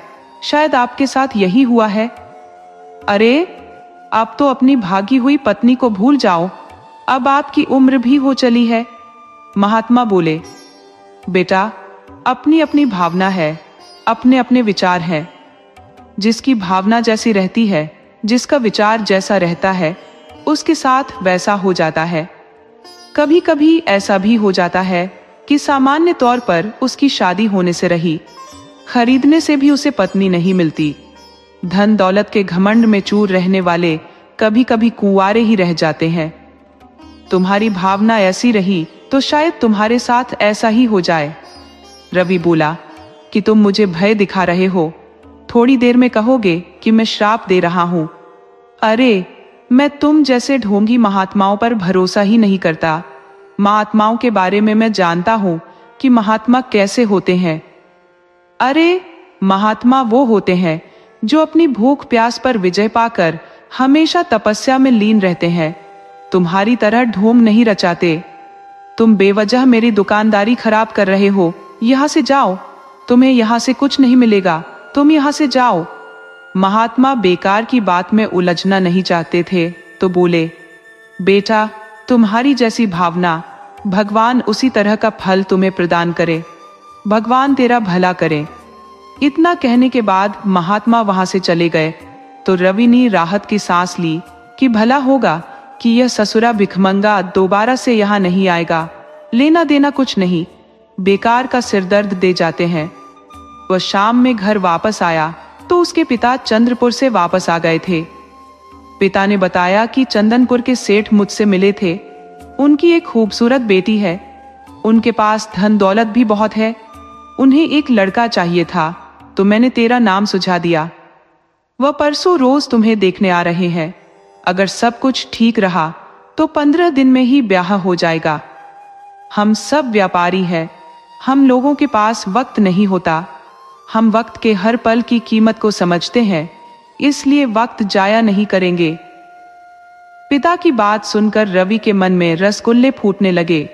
उसे लगने लगा कि 15 दिन में ही उसे पत्नी मिल जाएगी। एक लड़की की चाहत उसके मन में थी। वह अकेले पाकर नौकरानी लक्ष्मी से भी इश्क लड़ाना चाहता था, मगर वह कोई भाव ही नहीं दे रही थी, उसकी तरफ ध्यान नहीं देती थी, उससे बात तक नहीं करना चाहती थी। तो गुस्से में कोई बहाना बनाकर उसे पीट देता था। लेकिन अब उसे लगने लगा कि लक्ष्मी ने अच्छा किया जो मुझे भाव नहीं दिया, वरना कौन नौकरानी को अपनी पत्नी बनाता है। वह एक अच्छी पत्नी का सपना देखने लगा। 2 दिन गुजरने में कोई वक्त नहीं लगा। वह दिन आ गया जब सेठ चंदनपुर से उसके घर पधारे। उनके साथ 3-4 आदमी और भी थे। हरिकिशन ने उनका स्वागत किया, अच्छे से खिलाया पिलाया और घर में ठहराया। सेठ देखते ही रवि को पसंद कर लिया तो उसके साथ आए लोगों ने सलाह दी कि अब शुभ काम में देर किस बात की। जब लड़का पसंद आ गया है तो तिलक की रस्म भी हो जानी चाहिए और सप्ताह के अंत तक ब्याह भी हो जाना चाहिए। हम अपनी पुत्री को लेकर इसी नगर में आ जाएंगे। किसी धर्मशाला में ठहर जाएंगे और किसी मंदिर में हम ब्याह का कार्यक्रम करेंगे और ब्याह के बाद घर लौट जाएंगे। सेठ हरिकिशन बोला कि हमारा इतना बड़ा मकान है, इसमें ही एक हिस्से में आप लोग ठहर जाएंगे और ब्याह कर लौट जाएंगे। आखिर लड़की तो इसी घर आनी है, तो पहले से अपने घर में ठहरे। सेठ को भी हरिकिशन का सुझाव अच्छा लगा, तो बोला कि अभी हम लड़के का पूजन कर देते हैं और अगले सप्ताह में शादी पक्की समझिए। सेठ हरिकिशन बेटे से बोला कि फटाफट तैयार हो जाओ, मैं पंडित जी को बुला देता हूं। सेठ ने सेठानी से बोला कि 2-4 औरतों को घर में शगुन के लिए बुला लो, वैसे भी लक्ष्मी और तुम हो ही। हमें बेटे का ब्याह कोई गुपचुप तरीके से नहीं करना है, बहुत धूम धड़ाके के साथ ब्याह होगा। पंडित जी आ गए तो सेठ ने रवि से बोला कि तुम अब पूजन के लिए पंडित जी के कहे अनुसार बैठ जाओ, सेठ जी तेरा पूजन करेंगे। सेठ वर पूजाई की रस्म करने लगे, लेकिन वर पूजाई के वक्त तो गजब हो गया। रवि बेहोश होकर गिर पड़ा। उसके मुंह पर पानी के छींटे मारने पर भी होश नहीं आ रहा था। उसकी नाक दबाई गई, चमड़े के जूते सूंघाए गए, मगर उसे होश नहीं आया। तो किसी ने सलाह दी कि गोबर या गोबर के उपले सूंघाओ, शायद इसको मिर्गी है, ठीक हो जाएगा। तो उसे गोबर और उसके उपले सूंघाए गए, लेकिन उसे होश नहीं आया। हरिकिशन की तो जैसे सांसें अटक गई। ये मेरे बेटे को क्या हो गया? इसे तो कभी कुछ हुआ ही नहीं था। अरे जिंदगी में कभी इसे बुखार भी नहीं लगा। उसे कुछ सूझ नहीं रहा था कि क्या करे। उधर लड़की वाले मौके की नजाकत देखकर खिसक लिए। लड़की के पिता के साले ने उन पर नाराजगी जताई कि बिना सोचे समझे काम कर देते हो। अरे पहले सेठ का खानदान खंगालना था, तब इसके यहाँ आना था। अरे भला हुआ कि ससुर को द्वारा पड़ गया। यदि ब्याह के बाद इस तरह का कुछ होता तो भांजी बर्बाद हो जाती। मुझे पूरा यकीन है कि साले को मिर्गी का द्वारा पड़ता है। अच्छा हुआ जो सच्चाई सामने आ गई। भगवान जो करते हैं अच्छा करते हैं। लड़की वाले अपने नगर लौट गए। इधर उनके भाग जाने पर हरिकिशन पर तो जैसे घड़ों पानी पड़ गया था। एक तो बेटा बीमार, ऊपर से रिश्तेदार मदद करने के बजाय गलत समझकर भाग गए। वह इतना अफवाह फैला देंगे कि फिर कोई बेटे के ब्याह के लिए आएगा ही नहीं। उनके जाने के बाद रवि बिल्कुल ठीक हो गया था। उसे खुद ही समझ नहीं आ रहा था कि उसे क्या हो गया है। उसे जब पता चला कि लड़की वाले भाग गए हैं तो वह फिर से बेहोश होकर गिर पड़ा। कहाँ वह 15 दिन में पत्नी के साथ रहने के सपने देख रहा था। उसके सपने 1 मिनट में टूटकर बिखर गए थे। बेटे की हालत देख हरिकिशन ने उसे सांत्वना दी कि बेटे तू चिंता मत कर। अरे जिंदगी रही तो उसकी बेटी जैसी बहुत लड़कियां तुम्हें मिल जाएंगी। कुलक्षणी है उसकी बेटी कि उसका नाम लेते ही तेरे जान पर बनाई। अच्छा हुआ जो घर में नहीं आई, वरना वह राक्षसी हमारे घर का नाश कर देती। इस तरह से सेठ सेठानी लड़की को कोसते हुए अपने मन को तसल्ली दे लिए। इस तरह हरिकिशन की इज्जत पर बात आ पड़ी थी। अब वह हर हाल में बेटे का ब्याह करा देना चाहता था। पास पड़ोस के सेठ जान गए थे कि सेठ के बेटे का ब्याह कट गया है। रवि को कोई भयानक रोग है, इसीलिए लड़की वाले भाग गए हैं। अब उसके पास धन रहते हुए भी ब्याह नहीं होने वाला। सेठानी नी यह बात पड़ोसनों से सुन ली थी तो वह काफी परेशान थी। उसने पति से बोली कि अब आपकी इज्जत पर आन पड़ी है, बेटे का ब्याह हर हाल में हो जाना चाहिए। सेठ हरिकिशन ने भी जोर लगाया, अगुआ पर कुछ पैसे फेंके और बोला कि यह तो सिर्फ बयाना है, ब्याह करा दोगे तो सोने की थैली भेंट करूंगा। फूलगेनी एक मशहूर अगुआ था। उसके तय किए ब्याह कभी कटते नहीं थे, तो अगुआ भी ठान लिया कि सोने की थैली सेठ से लेकर रहेगा। रवि को जल्दी ही डोली में बैठा देगा। वह ब्याह के लिए लग गया। वह जल्दी ही सरिंजा नगर के पेंडुक सेठ से बात चलाया। बताया कि रत्नागढ़ के सेठ हरिकिशन जैसा कोई भी सेठ उस नगर में नहीं है। तुम अपनी बेटी का ब्याह कर देते हो तो तुम्हारी बेटी कभी पलंग से नीचे नहीं उतरेगी। घर में नौकरानियों की भरमार है, खाना खिलाने के लिए अलग, खाना बनाने के लिए अलग, सेठ सेठानी के जेवर संभालने के लिए अलग, और तो और सेठ को जूता पहनाने के लिए अलग से नौकर है। घर हीरे जवाहरात से भरा पड़ा है। जब फूलगेनी ने जोर लगाया तो पेंडुक अपनी बेटी का ब्याह करने को तैयार हो गया।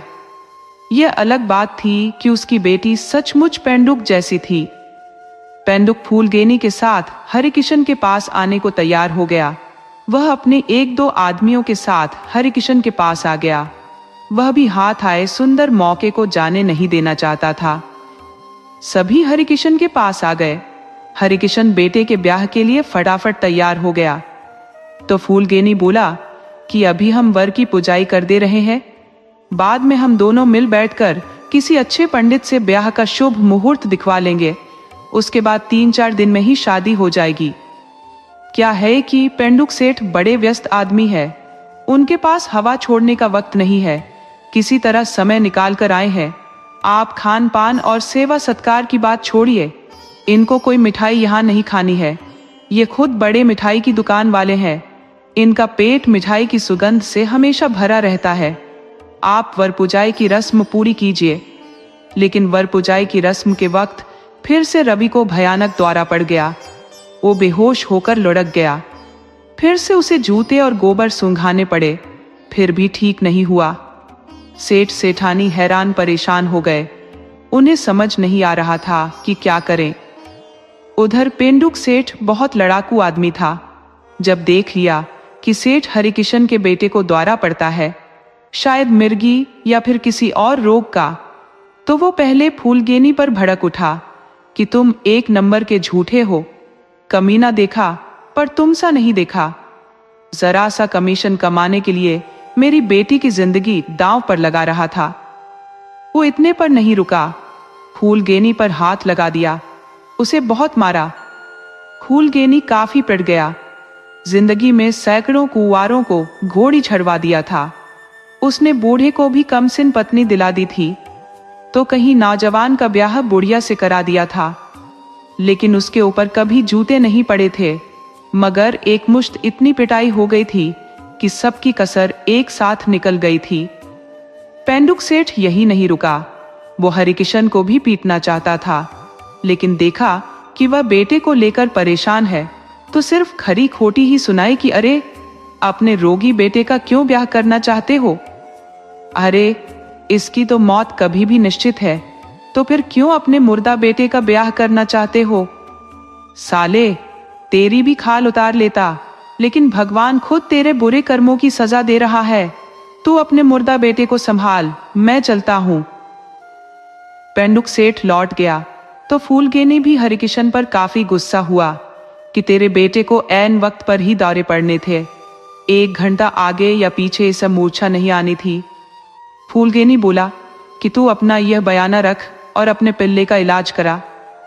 हरिकिशन को भी समझ नहीं आ रहा था कि वर पुजाई के वक्त ही इसे दौरे क्यों पड़ते हैं, जबकि इसे कभी कुछ भी नहीं हुआ, कभी साधारण बुखार भी नहीं आया। इसमें क्या लेकिन हो सकती है। वह सेठानी से इस पर विचार करने लगा। तभी लक्ष्मी बोल पड़ी कि पिताजी, आप बुरा न माने तो एक बात कहूं। सेठ उसे बहुत मानता था, उसकी हर बात मानता था। सेठ उसे अपने परिवार से अलग मानता ही नहीं था। उसके मन में था कि देवी के मंदिर पर मिली है तो इसके ऊपर देवी की जरूर कोई कृपा रही होगी। जरूर इसका रिश्ता किसी जन्म में हमारे से जुड़ा रहा होगा। ये मान्यता भी है कि हमसे खासकर वही लोग घनिष्ठता रखते हैं जो पिछले जन्म में भी हमसे किसी न किसी रूप से जुड़े रहते हैं। लक्ष्मी का भी पूर्व जन्म में मुझसे कोई रिश्ता रहा होगा। वो लक्ष्मी से बोला कि हाँ बेटी, जो कहना चाहो कह सकती हो। तब लक्ष्मी बोली कि पिताजी, हमें लगता है कि छोटे सेठ को किसी भूत प्रेत ने पकड़ लिया है। आप एक बार किसी संत महात्मा या ओझा सोखा को दिखा दे, उनसे झाड़ फूंक करा दे। सेठानी ने भी अपनी नौकरानी की बात का समर्थन किया। सेठ के घर के पास ही धामू नाम का बहुत पहुंचा हुआ एक सोखा रहता था, तो हरिकिशन ने देरी नहीं की, उसे बुलाकर झाड़ फूंक कराया। सोखा ने बताया कि छोटे सेठ पर किसी साधु संत की बद्दुआ लग गई है। जरूर आपके बेटे ने किसी महात्मा के साथ कोई बदतमीजी की होगी। बदले में साधु ने श्राप दे दिया है। मेरे देखने से यही लग रहा है। रवि को भी ख्याल आ गया कि साधु का मैंने अपमान कर दिया था, उसी ने मुझे श्राप दे दिया था। उसने इस बात को माता पिता से बताया तो वे सोखा से पूछे कि इसका निदान क्या है। तब सोखा बोला कि सबसे अच्छा तो ये रहेगा कि छोटे सेठ महात्मा के पास जाए और अपनी गलतियों के लिए महात्मा से माफी मांग ले। लेकिन समस्या यह है कि महात्मा मिलेंगे कहाँ? रवि बोला कि महात्मा कहकर गए थे कि अब वह दोबारा कभी नगर में नहीं दिखेंगे। तब सोखा बोला कि एक उपाय है कि जिस चीज को देखकर सेठ को मूर्छा आती है उस चीज से बचा जाए। सोखा अपने घर चला गया तो सेठ ने विचार किया कि हम खुद जंगल में महात्मा का पता लगाते हैं और उनसे क्षमा मांगते हैं। सेठ हरिकिशन खुद चलकर जंगल में गए। जंगल के अंदर महात्मा जी उनसे मिल गए। महात्मा ने हरिकिशन को पहचान लिया। हरिकिशन कभी महात्मा को अपनी दुकान से खाली हाथ नहीं लौटाया था। वह महात्मा के चरणों में गिरकर साष्टांग दंडवत करता था। तो सेठ ने आज भी महात्मा के चरणों में गिरकर साष्टांग दंडवत किया। फिर महात्मा को कुछ सोने की मुद्रा देना चाहा तो महात्मा ने मना कर दिया। बोले कि मैं क्या करूंगा धन का, मुझे कोई घर नहीं बसाना। धन संग्रह करना गृहस्थों का काम है, संतों का नहीं। आप जिस उद्देश्य से आए हो वह बताओ। तब सेठ ने बताया कि महात्मन, मेरे दुकान पर नहीं रहने पर मेरे बेटे ने आपका अपमान कर दिया है। आपने उसको भयानक श्राप दे डाला है। कृपया उसे श्राप से मुक्त करो। वह नादानी में बहुत बड़ी भूल कर बैठा है। महात्मा बोले कि उसके शरीर में दुरात्मा का वास है। उसका मन जब तक शुद्ध नहीं होगा वह श्राप से मुक्त नहीं हो पाएगा। जब उसके मन से कुप्रवृत्ति को विचार चला जाएगा तो वह श्राप से मुक्त हो जाएगा। हाँ, वो कभी किसी सेठानी को अपनी पत्नी नहीं बना पाएगा। लेकिन आप चिंता मत करो, हर चीज की एक उम्र होती है, उसके बाद सब ठीक हो जाता है। जाओ, वक्त की प्रतीक्षा करो।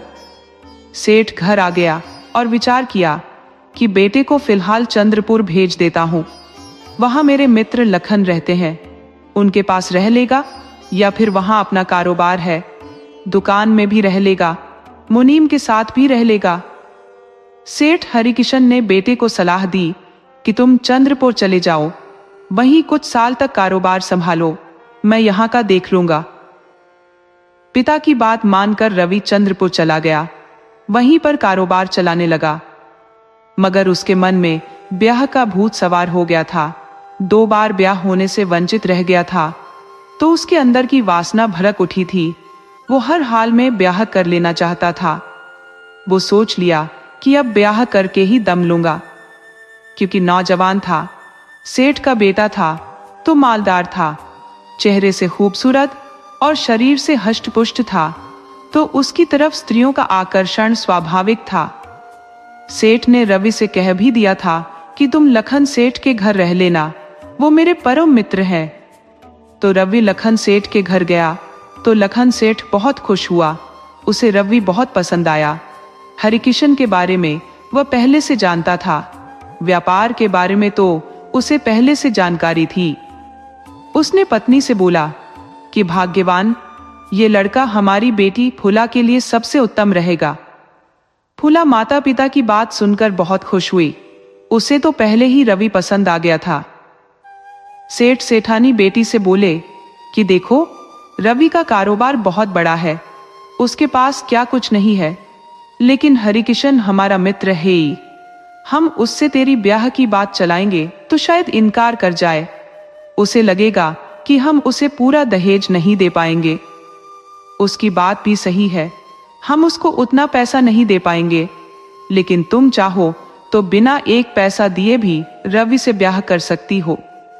तुम आज रवि को नगर के मंदिरों के दर्शन करा लाओ। उचित अवसर देखकर अपनी ब्याह की बात उससे छेड़ देना।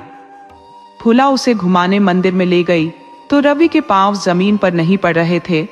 वो फूला के साथ ब्याह के सपने देखने लगा। वह मन की बात फूला से बता देना चाहता था कि मुझे आपसे प्यार हो गया है, मैं आपसे ब्याह करना चाहता हूँ, वह फूला की राय जानना चाहता था तो उससे पूछ लिया कि क्या मैं आपको पसंद हूं? क्या आप मुझसे ब्याह करोगी? फूला यह बात खुद उससे पूछना चाहती थी, लेकिन रवि ने पूछ लिया। यह पूछते ही रवि को द्वारा पड़ गया। गनीमत थी कि फूला ने कोई जवाब नहीं दिया था। फूला का इश्क का भूत उतर गया। उसने स्पष्ट शब्दों में सुना दिया कि हमें किसी ऐसे आदमी से ब्याह नहीं करना जिसको द्वारे पड़ते हो। तुम फिर कभी मुझसे मिलने की कोशिश मत करना। तुम बीमार आदमी हो, तेरी मृत्यु कभी भी हो सकती है। तुम अपना ब्याह करना ही नहीं, क्यों किसी लड़की की जिंदगी खराब करोगे? फूला की फटकार सुनकर रवि अपना सा मुंह लेकर चला आया। लखन सेठ ने तो यहां तक कह दिया कि रवि, तुम्हें सिर्फ अपने व्यापार पर ध्यान देना चाहिए। औरतों के चक्कर में पड़ना अच्छी बात नहीं। जब ब्याह होना होगा हो जाएगा, जिस लड़की से लिखा होगा उसी से हो जाएगा, लेकिन फूला के फेर में मत पड़ना। फूला की मंगनी मैं पहले कर चुका हूं, अब वह दूसरे की है। उसकी तरफ तुम्हें देखना भी नहीं चाहिए।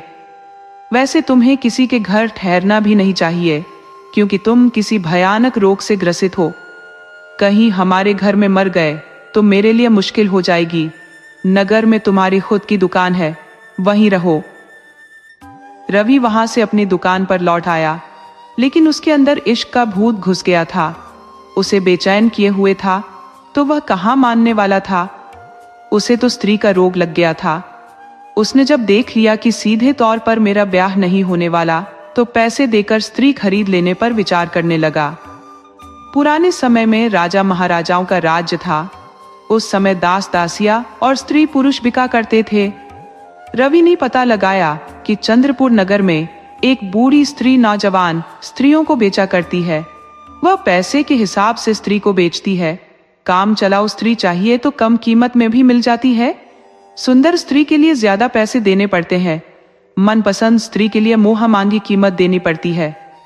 क्योंकि रवि बड़ा सेठ था, उसके पास कोई पैसे की कमी नहीं थी, सो उस स्त्री को 10,000 स्वर्ण मुद्रा देकर एक अपनी पसंद की स्त्री को खरीद लिया और अपने साथ लेकर अपने नगर रत्नागढ़ आ गया। सेठ सेठानी खुश थे कि चलो जैसे भी हुआ बेटे का ब्याह तो हो गया। हालांकि अभी रवि का उस खरीदी स्त्री के साथ ब्याह नहीं हुआ था, लेकिन वह एक पत्नी की तरह उसके साथ रहने लगी। सेठानी और सेठ ने उसे इसी तरह रहने की अनुमति दे दी। उन्हें खतरा था कि रवि का ब्याह हुआ तो फिर द्वारे पड़ सकते हैं या फिर वह मर भी सकता है, इसलिए बिना ब्याह के ही साथ रहने की अनुमति दे दिए। वह स्त्री रवि से ब्याह करना चाहती थी, तो सेठानी ने समझाया कि जब स्त्री पुरुष के दिल मिल गए तो उसे ब्याह मान लिया जाता है, वरना पूरे शरीर में सिंदूर लपेट लो। अगर मन नहीं मिला तो फिर उस ब्याह का क्या मतलब। पूरे 1 हफ्ते हो गए उसको घर में रहते हुए।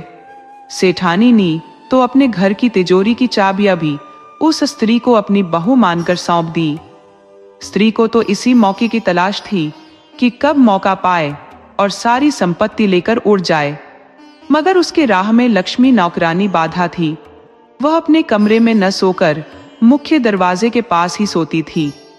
तो नई स्त्री ने नौकरानी को समझाया कि तुम नौजवान हो, घर में हमारा पति भी नौजवान है, तुम्हें इस तरह खुल्लम खुल्ला नहीं सोना चाहिए। पुरुष का मन कब घूम जाए और कुछ ऊंच नीच हो जाए तो हमारी तो बदनामी होगी ही, तुम मुंह दिखाने लायक भी नहीं रहोगी। लक्ष्मी मन में सोचने लगी कि मैं 4-5 साल से यही सोती रही हूं। रवि ने मुझ पर कभी कुदृष्टि नहीं डाली, तो अब पत्नी के आ जाने पर उसे क्या हो जाएगा कि मुझ पर कुदृष्टि डालेगा। ये अलग बात है कि मैं नौकरानी हूं तो मुझे पीट देता है, लेकिन मेरे समझ से बुरा आदमी नहीं है। लक्ष्मी सोचने लगी कि कहीं स्त्री का भागने भोगने का चक्कर तो नहीं है। सेठानी ने भी बिना सोचे समझे भावनाओं में बहकर अपने घर की सारी चाबियां इसे ही सौंप दी है, जबकि यह कोई कुलीन विवाहिता स्त्री नहीं है। ये बाजार से खरीदी गई स्त्री है। बाजारू स्त्री किसी की नहीं होती। ये जरूर कई पुरुषों के संबंध में रही होगी। इसकी नीयत साफ नहीं है। ये कभी भी तिजोरी में झाड़ू मारकर भाग सकती है। मैंने बचपन से इस घर का नमक खाया है, तो घर की आन और धन जान देकर भी बचानी चाहिए। हमें इसके प्रति सावधान रहना होगा, मगर यह बात किसी से कह भी तो नहीं सकती। बहुत सोच विचार कर उसने हरिकिशन सेठ से यह बात बताने का निर्णय लिया, क्योंकि सेठ उसे सबसे ज्यादा मानता था। तो उसने हरिकिशन सेठ से बताया कि पिताजी, बहू के व्यवहार हमें संदिग्ध लग रहे हैं। आप उस पर रात दिन नजर बनाए रखो। अम्मा को उसे तिजोरी की चाबियां नहीं सौंपनी चाहिए थी। किसी भी स्त्री को घर की मालकिन तब तक नहीं बनानी चाहिए जब तक कि वह बाल बच्चेदार न हो जाए। बिना बंधन की स्वतंत्र स्त्री बिना लगाम की घोड़ी की तरह है, कब कहां उड़ जाए कोई भरोसा नहीं। आप भी जानते हो, यह स्त्री कोई कुलीन नहीं है, उससे अपने धन की रखवाली करना आपका काम है। मैं आपकी नमक खाती हूं, इसलिए सचेत कर रही हूं, क्योंकि आज से मैं अब दरवाजे के पास भी नहीं सो सकती। उसने कुछ उल्टे सीधे बात कहकर मुझे दरवाजे के पास सोने से मना कर दिया है। सेठ बोला, बेटी, तू जानती है मैं तुम्हें अपनी बेटी के बराबर प्यार करता हूं। तुम 12 सालों से बेटी की तरह घर की जिम्मेदारियां संभाल रही हो।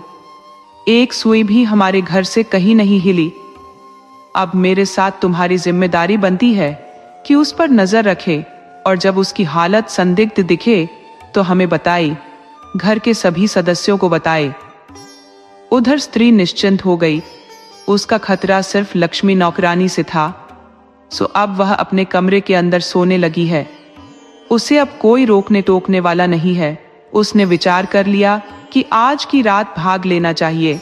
उसने घर के गहने, सोने की मोहरें पहले ही थैले में भरकर रख लिए थे। आधी रात में तेजी से उठी और दरवाजा खोलकर सारी संपत्ति ले भागने लगी। पहले से नजर गड़ाए नौकरानी लक्ष्मी ने उसे पकड़ लिया तो वो लंपट स्त्री जोर जोर से चिल्लाने लगी कि अम्मा दौड़िए, बाबूजी दौड़िए। नौकरानी घर का सारा माल लेकर भाग रही है।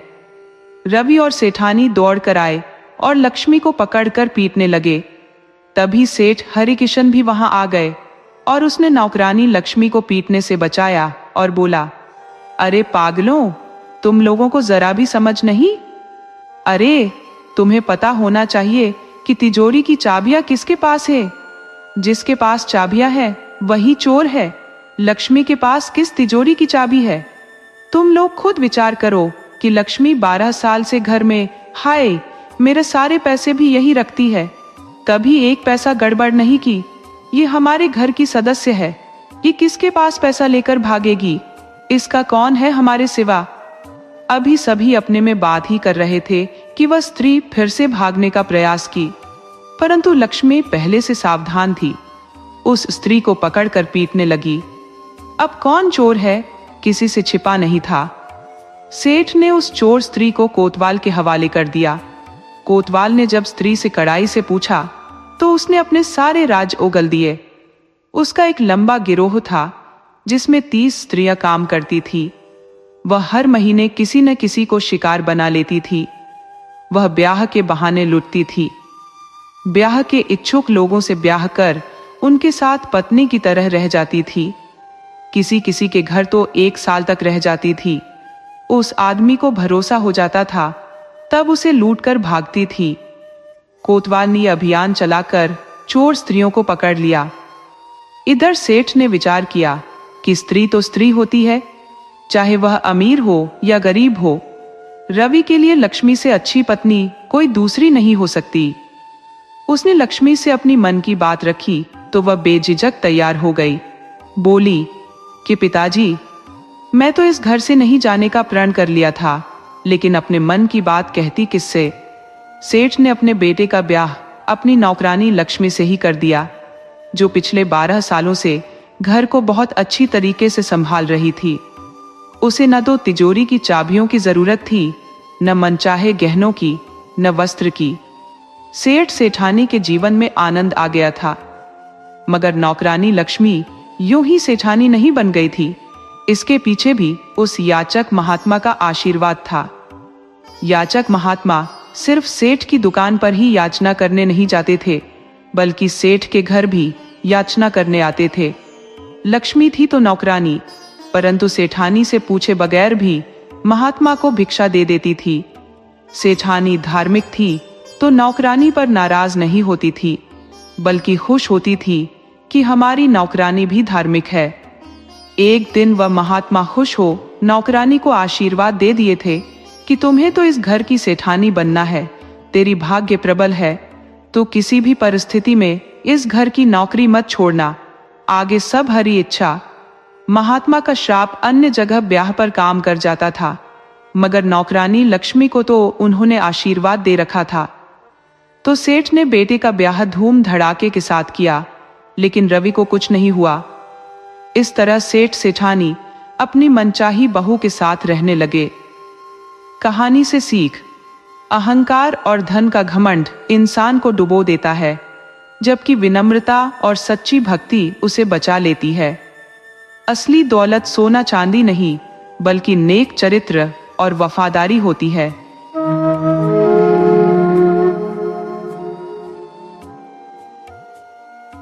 आज हम आपके लिए लाए हैं एक किसान की 3 चतुर बेटियों की कहानी। अगर आपको यह कहानी पसंद आए तो कृपया वीडियो को लाइक करें, चैनल को सब्सक्राइब करें और बेल आइकन को जरूर दबाएं। तो चलिए कहानी की तरफ बढ़ते हैं। किसान कालूराम एक सीधा सादा आदमी था। वह अपनी मेहनत और ईमानदारी से अपनी छोटी सी खेती चलाता था। उसकी पत्नी का देहांत बहुत पहले हो चुका था और अब वह अपनी 3 बेटियों के साथ गांव के बाहर एक कच्चे घर में रहता था। कालूराम की बेटियां हेमा, जया और रेखा अपनी बुद्धिमानी और चतुराई के लिए पूरे गांव में मशहूर थी। हालांकि कालूराम को कभी कभी चिंता होती थी कि उनकी शादी कैसे होगी, लेकिन उसकी बेटियां उसे हमेशा दिलासा देती थी कि सब ठीक हो जाएगा। कालूराम की खेती से इतनी कमाई नहीं होती थी कि वह आराम से जी सके। कई बार फसल भी अच्छी नहीं होती थी, जिससे आर्थिक हालत और खराब हो जाती थी। लेकिन उसकी बेटियां कभी भी मुश्किलों से नहीं घबराती थी। वे घर का सारा काम संभालती थी और अपने पिता की खेती में भी मदद करती थी। एक दिन गांव में खबर फैली कि राजा ने अपने दरबार में एक अनोखी प्रतियोगिता का ऐलान किया है। इस प्रतियोगिता का मकसद था लोगों की चतुराई और बुद्धिमानी को परखना। जो कोई भी राजा के सवालों के सही और समझदारी भरे जवाब देगा, उसे इनाम और सम्मान दिया जाएगा। कालूराम की बेटियां यह सुनते ही उत्साहित हो गई। उन्हें पता था कि यह उनके परिवार के लिए एक सुनहरा मौका हो सकता है।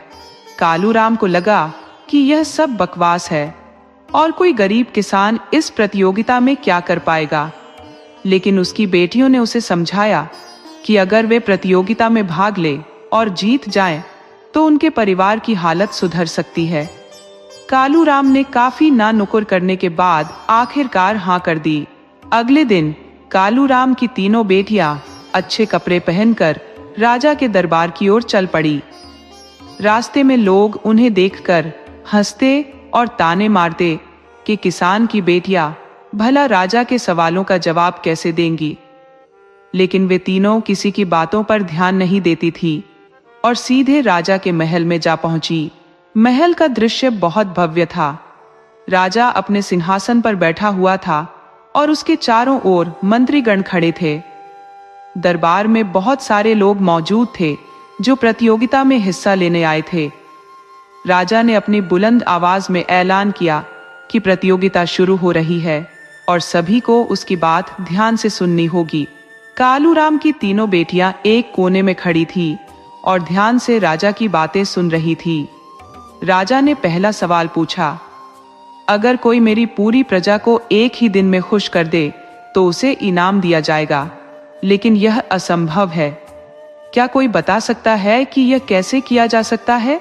सब लोग आपस में चर्चा करने लगे, लेकिन किसी के पास भी इस सवाल का सही जवाब नहीं था। तभी कालूराम की सबसे बड़ी बेटी हेमा ने धीरे से राजा की ओर देखा और नम्रता से बोली, महाराज, अगर आप पूरे राज्य में मिठाई बंटवा देंगे तो एक दिन के लिए सभी खुश हो सकते हैं। भले ही वह खुशी थोड़ी देर की हो, लेकिन एक दिन के लिए तो सभी प्रसन्न होंगे। राजा ने यह उत्तर सुनकर सराहा और कहा कि यह एक समझदारी भरा उत्तर है। उसके बाद राजा ने दूसरा सवाल पूछा, क्या कोई बता सकता है कि सबसे कीमती चीज क्या है जो किसी के पास नहीं होती पर सभी उसकी तलाश में रहते हैं? इस बार जया ने उत्तर दिया, महाराज, सबसे कीमती चीज समय है। ये किसी के पास नहीं होता, लेकिन सभी इसे पाने की कोशिश में लगे रहते हैं। राजा ने फिर से सराहना की और कहा कि यह भी एक बहुत ही चतुराई भरा जवाब था। अब राजा का ध्यान तीसरी बेटी रेखा की ओर गया। उसने पूछा, और तुम बताओ लड़की, क्या तुम भी कोई सवाल का जवाब दे सकती हो? रेखा ने आत्मविश्वास के साथ जवाब दिया, महाराज, आप प्रश्न पूछे, मैं जवाब देने का प्रयास करूंगी। राजा ने मुस्कुराते हुए पूछा, अच्छा, यह बताओ कि ऐसा क्या है जो जितना बांटा जाए उतना ही बढ़ता जाता है? रेखा ने तुरंत उत्तर दिया, महाराज, वह है ज्ञान। ज्ञान जितना बांटा जाता है वह और बढ़ता जाता है। राजा ने उसकी बुद्धिमत्ता की प्रशंसा की और कहा कि तीनों बहनों ने सचमुच उसे प्रभावित किया है। उसने घोषणा की कि तीनों को अगली परीक्षा में शामिल होने का मौका दिया जाएगा, जो कि सबसे कठिन होने वाली थी। तीनों बहनों ने राजा की प्रशंसा स्वीकार की और उसके आदेश का पालन करने के लिए तैयार हो गई। उनका आत्मविश्वास और बढ़ गया था और वे जानती थी कि यह प्रतियोगिता उनके जीवन का सबसे बड़ा अवसर साबित हो सकता है।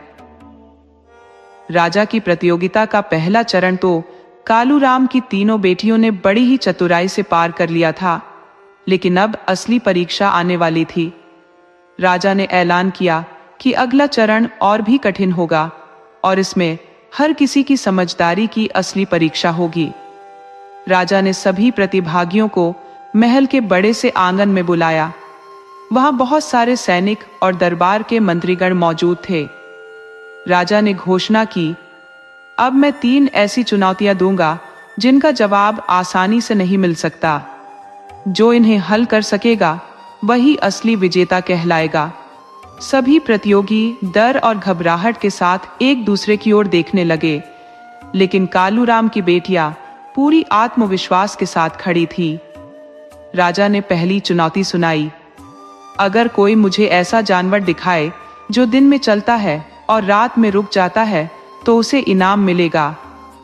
लोग आपस में बातें करने लगे, लेकिन कोई भी सही उत्तर नहीं दे पा रहा था। तभी रेखा ने आगे बढ़कर कहा, महाराज, वह जानवर कोई और नहीं बल्कि आपकी परछाई है। दिन में यह आपके साथ चलती है और रात में अंधेरे के कारण रुक जाती है। राजा ने रेखा की चतुराई की सराहना की और कहा, तुम्हारा उत्तर बिल्कुल सही है। अब दूसरी चुनौती सुनो।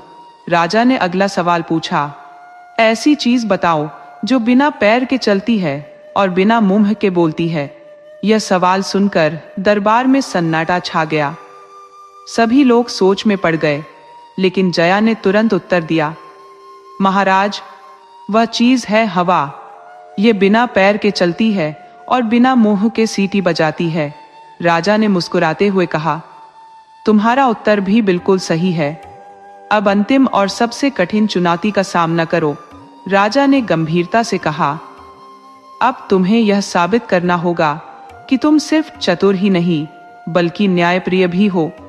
यह सुनने में आसान लगेगा, लेकिन इसका उत्तर खोजना कठिन है। यदि कोई व्यक्ति तुमसे बिना किसी कारण के तुम्हारे पिता की जमीन का हिस्सा मांगे तो तुम क्या करोगी? हेमा ने राजा की आंखों में देखा और आत्मविश्वास से उत्तर दिया, महाराज, यदि कोई बिना कारण के हमारे पिता की जमीन मांगेगा तो हम उसे मना कर देंगे, लेकिन अगर वह भूखा है और उसे मदद की आवश्यकता है तो हम अपनी जरूरत के अनुसार उसका पेट भर देंगे। न्याय करना सिर्फ दंड देना नहीं बल्कि जरूरतमंद की मदद करना भी है। राजा ने हेमा की बात सुनकर बेहद प्रभावित हुआ। उसने तीनों बहनों की समझदारी और बुद्धिमत्ता की प्रशंसा करते हुए घोषणा की, यह तीनों बहनें न केवल चतुर है बल्कि समझदार और न्यायप्रिय भी है। मैं इन्हें इस प्रतियोगिता का विजेता घोषित करता हूँ। तीनों बहनों की समझदारी की चर्चा पूरे दरबार में फैल गई। राजा ने कालूराम की बेटियों को इनाम के रूप में सोने के सिक्के और ढेर सारा अनाज दिया। कालूराम का परिवार अब खुशहाल जीवन व्यतीत कर सकता था, लेकिन यह तो अभी शुरुआत थी। राजा से मिले इनाम और सम्मान ने कालूराम और उसकी तीनों बेटियों की जिंदगी को बदल कर रख दिया। अब उनके पास इतना अनाज और धन था कि वे आराम से अपनी जरूरतें पूरी कर सकते थे। लेकिन यह तो सिर्फ शुरुआत थी। उनकी समझदारी की परीक्षा अभी बाकी थी। गांव में कुछ ऐसे लोग थे जिन्हें कालूराम का खुशहाल जीवन रास नहीं आ रहा था। उनमें से एक था रामू, जो गांव का सबसे धूर्त और लालची व्यक्ति था। उसे कालूराम की जमीन पर कब्जा करने का लालच था। राजा से मिले सोने के सिक्कों और अनाज की खबर सुनते ही उसकी आंखों में लालच की चमक आ गई। एक दिन रामू कालूराम के घर पहुंचा और झूठी सहानुभूति जताते हुए बोला, भाई कालूराम, तुम्हारी बेटियां तो बड़ी समझदार निकली। राजा ने भी उनकी तारीफ की। लेकिन क्या तुम जानते हो कि अब तुम्हारी संपत्ति पर कई लोग बुरी नजरें गड़ा रहे हैं? अगर तुमने अपने धन की सही तरह से सुरक्षा नहीं की तो सब कुछ लुट जाएगा। कालूराम उसकी बातों में आ गया और बोला, तो फिर मैं क्या करूं भाई रामू? मुझे तो इस बात का कोई अनुभव नहीं है। रामू ने तुरंत कहा, तुम्हें मुझ पर भरोसा करना चाहिए। मैं तुम्हारी जमीन और धन की सुरक्षा का जिम्मा ले सकता हूं, लेकिन उसके लिए तुम्हें अपनी जमीन का आधा हिस्सा मुझे लिख देना होगा, फिर मैं सब कुछ संभाल लूंगा। कालूराम डर और घबराहट में सोच में पड़ गया। उसे नहीं समझ में आ रहा था कि क्या करे, लेकिन उसकी बेटियां यह सब सुन रही थी और उन्होंने तुरंत समझ लिया कि रामू उन्हें धोखा देने की कोशिश कर रहा है। हेमा ने धीरे से कालूराम के कान में कहा, पिताजी, यह आदमी आपको बेवकूफ बना रहा है। हमें इसके धोखे का जवाब समझदारी से देना होगा। कालूराम ने अपनी बेटियों की बात मान ली और रामू से कहा, ठीक है रामू, मैं तुम्हारे सुझाव पर विचार करूंगा। कल आकर बात कर लेना। रामू यह सोचकर खुश हो गया कि उसका काम बन गया। वह अपने मन में हंसता हुआ वहां से चला गया। रात में तीनों बहनों ने मिलकर एक योजना बनाई। अगले दिन जब रामू फिर से कालूराम के घर पहुंचा